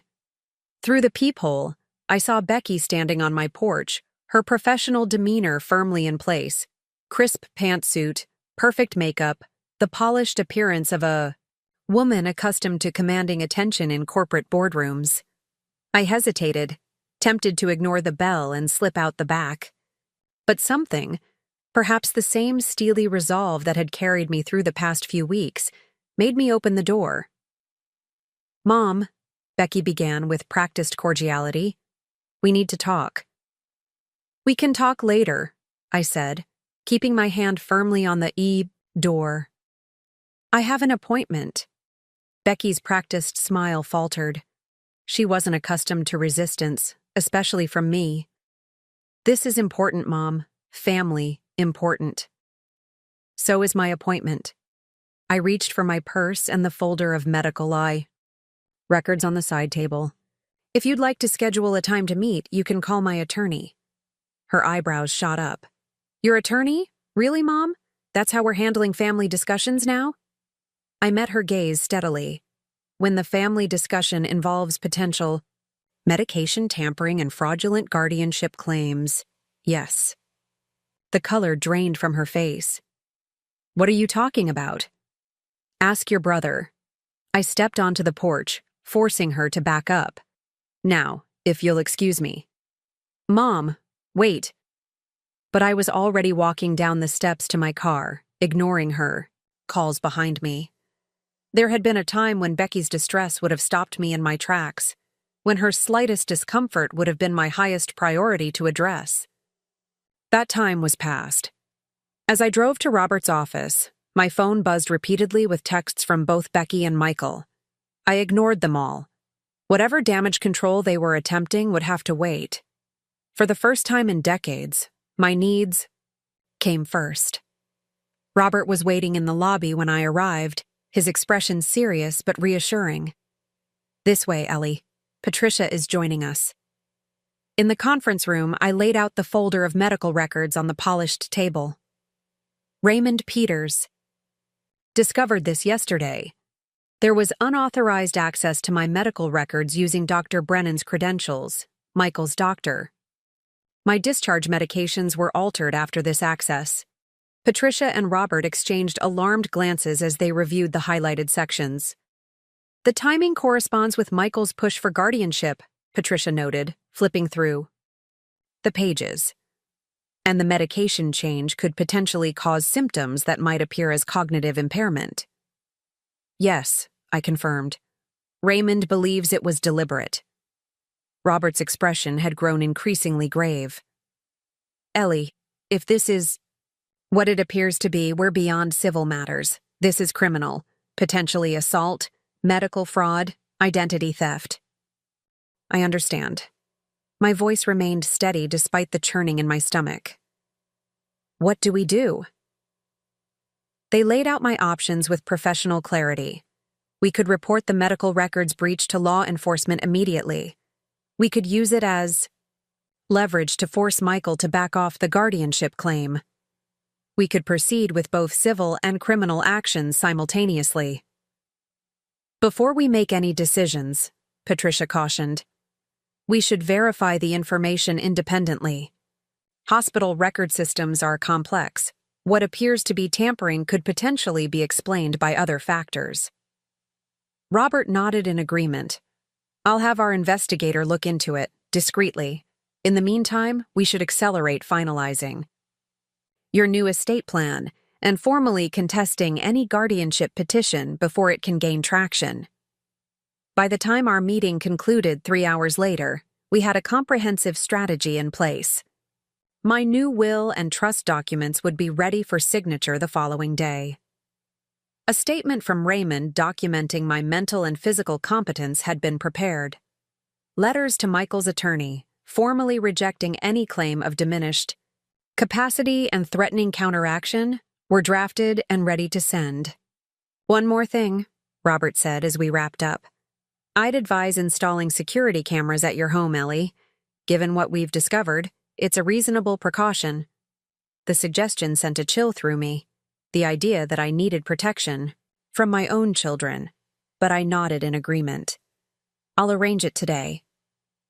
When I returned home, my driveway was blocked by Michael's Mercedes and Becky's Audi. They were waiting on my front porch, a united front of entitled indignation. Daniel's rental car was nowhere to be seen. I parked on the street and approached slowly, gripping my purse and the folder of medical records like shields.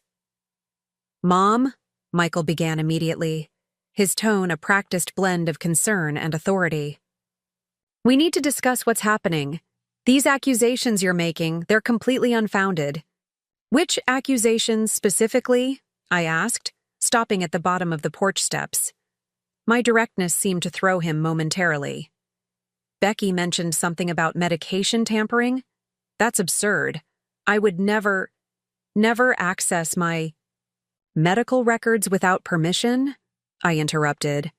"Never use your doctor's credentials to do so? Never increase my blood pressure medication to twice the recommended dose?" His face betrayed him, a flicker of panic quickly masked by indignation. "That's a serious allegation." "Yes, it is. One with documented evidence that's now in my attorney's hands." Becky stepped forward, ever the mediator.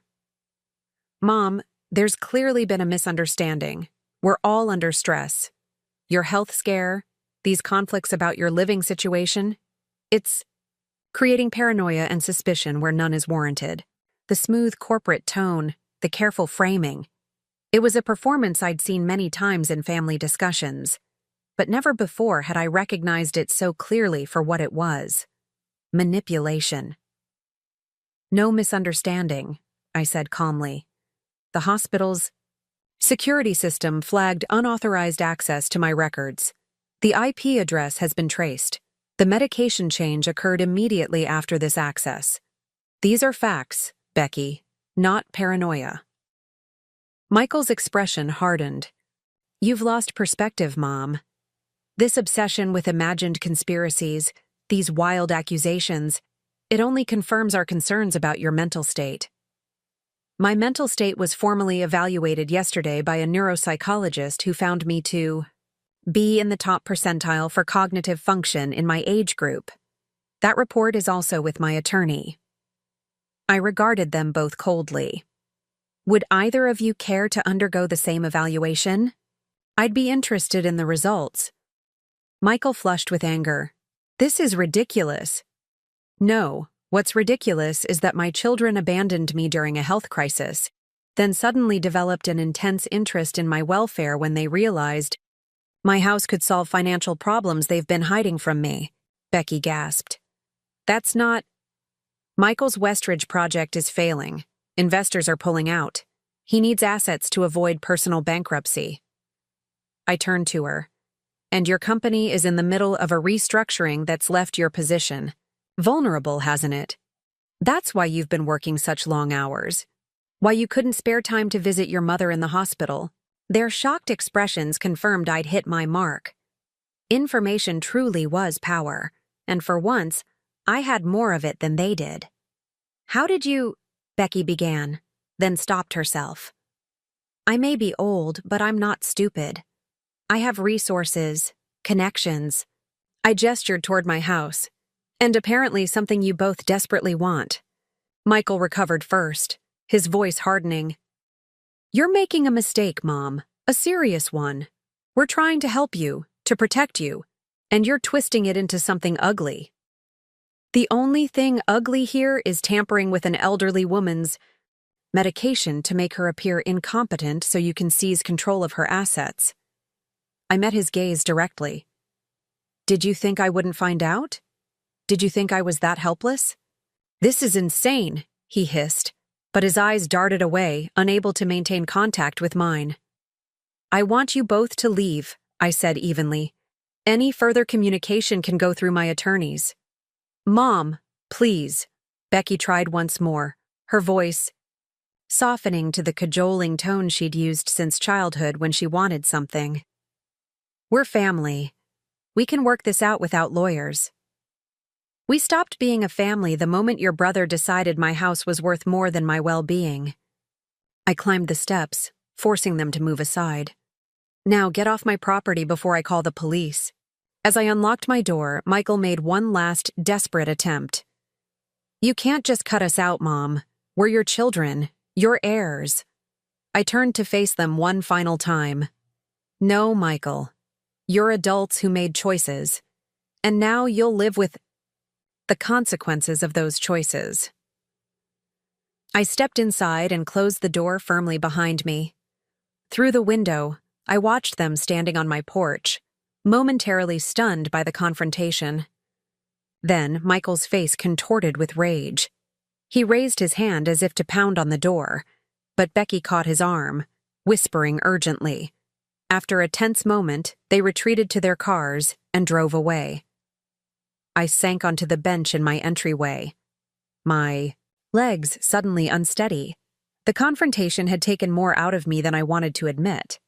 But beneath the exhaustion was something else, a fierce, clarifying pride. I had stood my ground. I had spoken truth to the children who had taken my silence for weakness all these years. The doorbell rang again, startling me from my thoughts. Through the peephole, I saw Daniel standing on the porch, looking concerned. Mom, are you okay? He called through the door.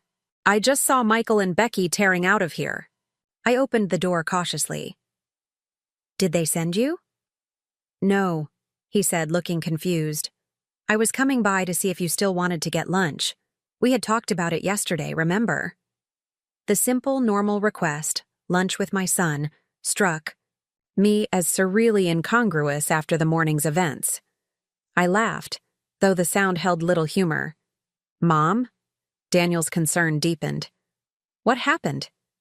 I gestured for him to come in, then told him about the medical records tampering, about my meeting with the attorneys, about the confrontation with Michael and Becky. Daniel listened in shocked silence, his expression darkening as the full picture emerged.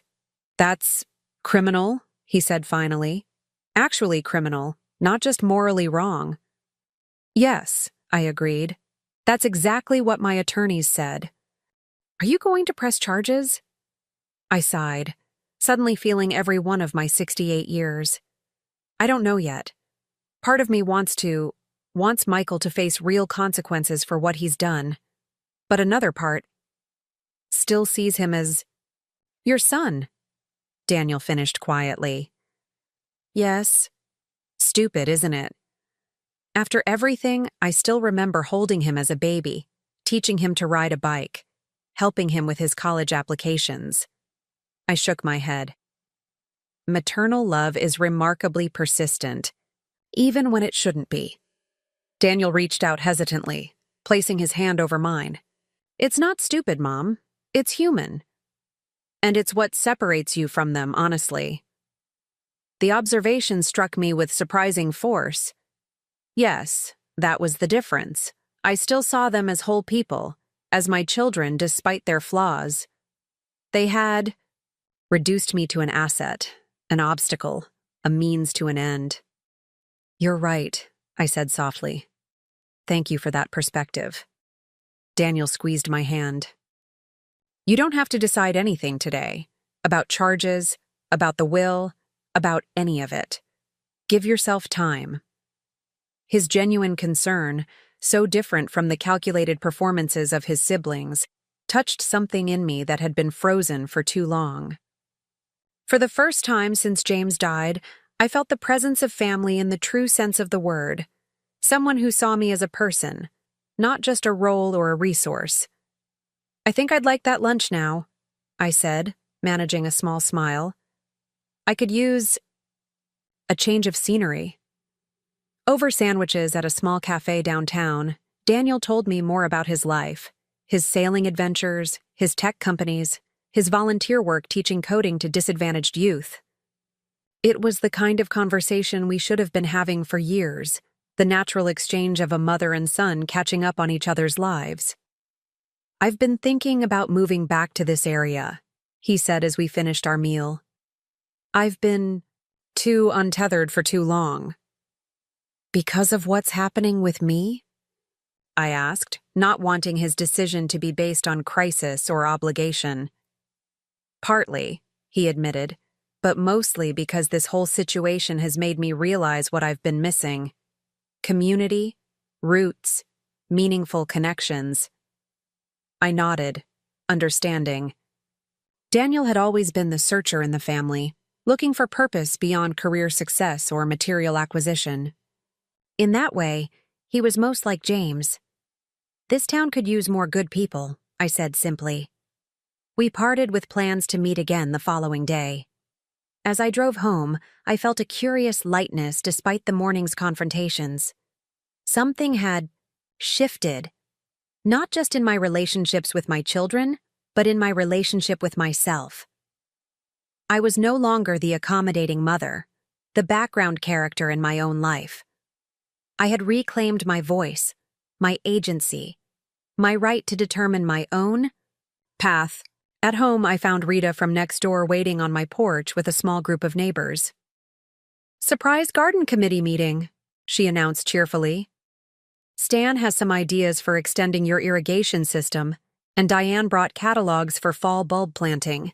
I blinked back unexpected tears. This improvised community, neighbors who had become friends, a doctor who had become an ally, an attorney who had become a fierce advocate, had changed everything for me.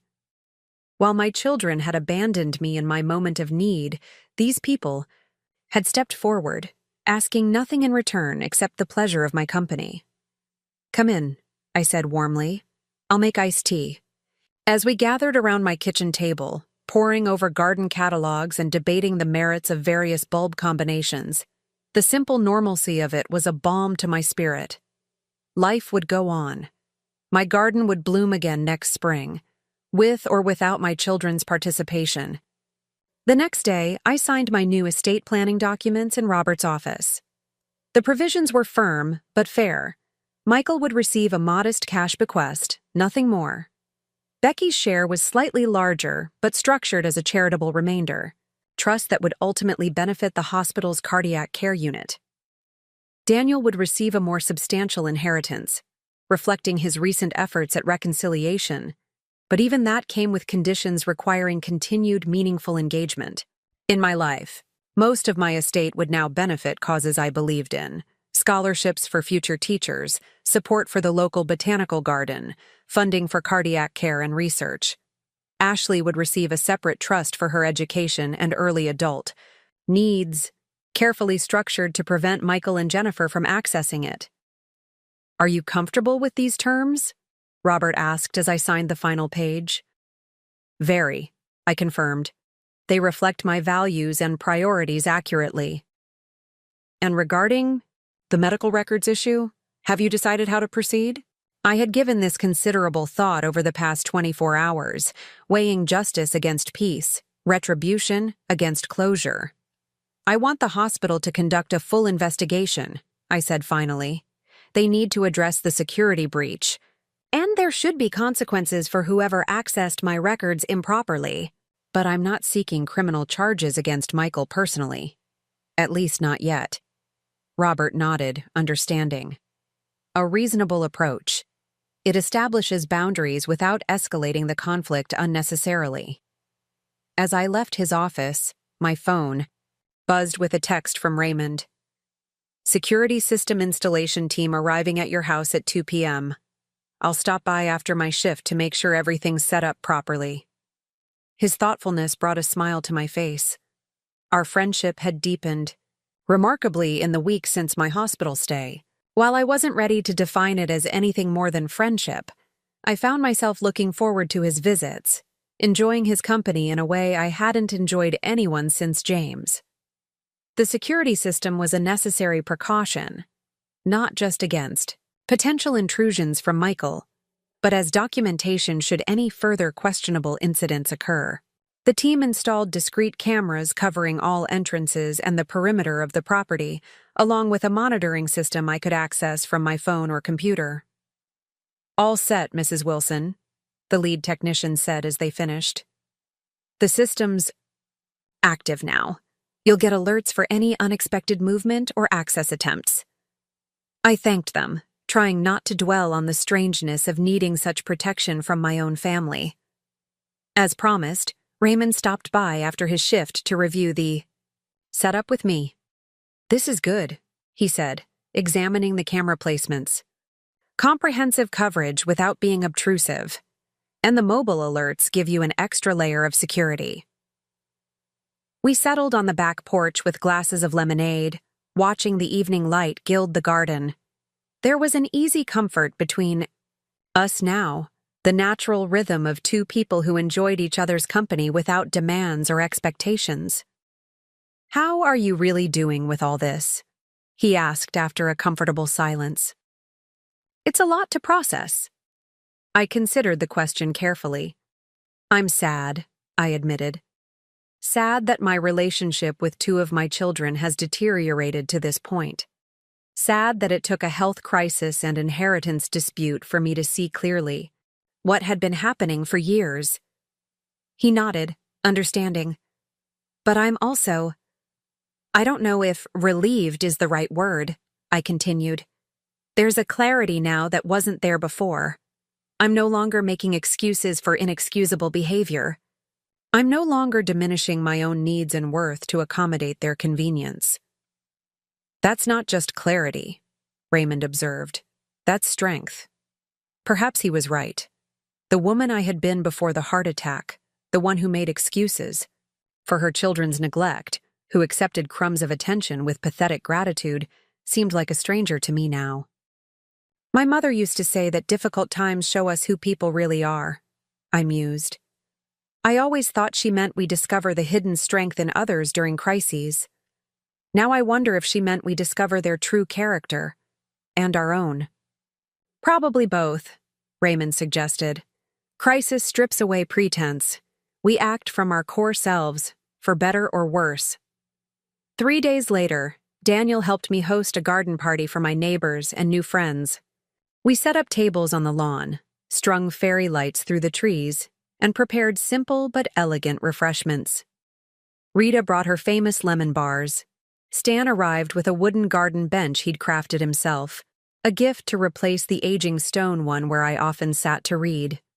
Diane came with 3 new members of the book club in tow, eager to invite me to their next meeting. Raymond arrived last, looking slightly out of place in casual clothes rather than his usual scrubs, but his warm smile as he greeted me suggested he was happy to be included in this gathering of my unofficial support system. As twilight settled over the garden and conversation flowed around me, I found myself observing the scene with a sense of wonder. These people, some I'd known peripherally for years, others who had entered my life only recently, had become more family to me than my own children. They checked on me without being asked. They offered help without expectation of inheritance. They valued my company for itself, not as an obligation or a means to an end. Daniel moved easily among them, his natural charm and genuine interest, making him welcome in this impromptu community. Watching him refill glasses and engage in animated conversation with Diane about her recent trip to Portugal, I felt a cautious hope. Perhaps one branch of my family tree could be salvaged, could grow in healthier directions. The party was winding down when my phone buzzed with a security alert. I checked the screen to see Michael's car pulling into my driveway, captured by the newly installed front camera. Daniel noticed my expression change. "What is it?" "Michael's here," I said quietly, showing him the alert. "Want me to handle it?" he offered immediately. I considered this, then shook my head. "No, but I'd appreciate it if you stayed nearby." As I made my way to the front yard, I was acutely aware of how different this confrontation would be from Our last one. This time I wasn't alone. This time I had witnesses, documentation, support. Michael emerged from his car looking uncharacteristically disheveled, his typically immaculate appearance frayed at the edges, his expression haggard. He stopped short when he saw the gathering in the backyard, visible through the side gate. "What's all this?" he asked, gesturing toward the party. "A garden party," I replied simply. "For my friends." His gaze swept over the scene, taking in Daniel among the guests, the easy camaraderie evident even from a distance. Something like confusion, or perhaps jealousy, flickered across his face. "I need to talk to you," he said, lowering his voice. "Privately?" "Whatever you have to say can be said right here." His jaw tightened at the rejection. "Fine. I came to tell you the hospital is investigating a security breach involving your records. They contacted me today." "Yes, I know. I reported it." This clearly wasn't the response he'd expected. "Mom, you're making a serious mistake. These accusations—" "Not accusations, Michael. Documentation. Evidence." I folded my arms, standing. My ground. "The hospital takes HIPAA violations very seriously." "I didn't—" he began, then stopped himself, visibly regrouping. "I came here to try to make peace, to find a way forward for our family." "Peace requires accountability," I said evenly. "Accountability starts with honesty." For a moment, just a moment, I thought I saw a flicker of the son I remembered in his eyes, a hint of the child who had once understood right from wrong. Then it was gone, replaced by the calculating look I'd grown to recognize. "I'm trying to protect this family's legacy," he said, his tone hardening. "The house, the assets Dad worked so hard to build, they should stay in the family, not be squandered on strangers." That legacy was never just about property or money, Michael. It was about values, integrity, care for others. I shook my head sadly. "You've forgotten that part. And you've forgotten who you're talking to." He snapped, his facade cracking. "I'm not one of your students to be lectured. I'm your son, your heir." "You're an adult who made choices," I corrected him, echoing my words from our last confrontation. "And now you're living with the consequences of those choices." Daniel appeared at my side, his presence a silent statement of support. Behind him, I was aware of Raymond and several neighbors moving closer, drawn by the tension in our exchange. Michael glanced at this impromptu audience, his expression darkening. "You've turned everyone against me, made me out to be some kind of villain." No, Michael. Your actions did that." I stepped closer, lowering my voice. "The hospital will complete its investigation. My new estate plan is already signed and filed. This isn't a negotiation or a threat. It's simply information you should have." For a moment, he looked as if he might argue further. Then, without another word, he turned and walked back to his car, the set of his shoulders radiating anger and defeat. As he drove away, Daniel placed a gentle hand on my shoulder. "Are you okay?" I nodded, surprised to find it was true. "Yes, I'm okay." We rejoined the party, where conversation had resumed with deliberate normalcy, though I caught concerned glances from Raymond and Rita. I appreciated their tactful restraint in not pressing for details about the confrontation. As the last guests departed and Daniel helped me clear away the remnants of the gathering, a peaceful quiet settled over the garden. Fireflies had begun their nightly display, pinpricks of light dancing among the flowers like earthbound stars. "You know," Daniel said as we finished stacking chairs, "I was thinking about what you said yesterday, about maternal love being persistent even when it shouldn't be. What about it?" "I think that persistence is what makes it valuable. Anyone can love someone who's perfect, who never disappoints them. The real test is continuing to love through flaws and failures." He hesitated. "Even Michael, with everything he's done. You still love him, don't you?" The question caught me off guard with its simple truth. Yes, I admitted softly. I do. Not in a way that excuses his actions or shields him from consequences, but yes, he's still my son. Daniel nodded thoughtfully. That's your strength, Mom, not a weakness. Later that night, after Daniel had gone back to his hotel with promises to return the next day, I sat alone in my garden. The security lights cast gentle illumination across the flower beds, highlighting textures and shadows invisible in daylight. My phone buzzed with a text from Becky. We need to talk. Just us. Please. I considered ignoring it, maintaining the boundary I'd established. But Daniel's words about persistent love echoed in my mind. Setting boundaries wasn't the same as cutting ties completely. Perhaps there was still a conversation worth having. Not about inheritance or property, but about truth and reconciliation. Tomorrow, I texted back. 1 p.m., the cafe on Maple Street. Her response came immediately. I'll be there. Thank you. I slipped my phone back into my pocket and gazed up at the night sky, visible in patches through the tree canopy. James and I had often sat here on summer evenings, planning futures that seemed limitless then.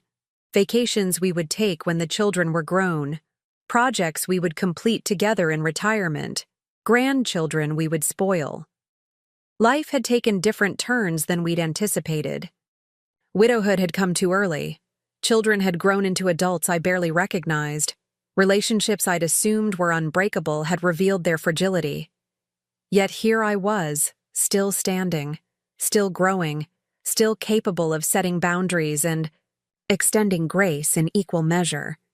My children were too busy to visit me in the hospital, and now I was too busy to include them in my will. But perhaps in time, we might find a new way to be family, one built on mutual respect rather than obligation, on earned trust rather than assumed entitlement. In the meantime, I had a garden to tend, friendships to nurture, a life to reclaim, as fully and vibrantly my own.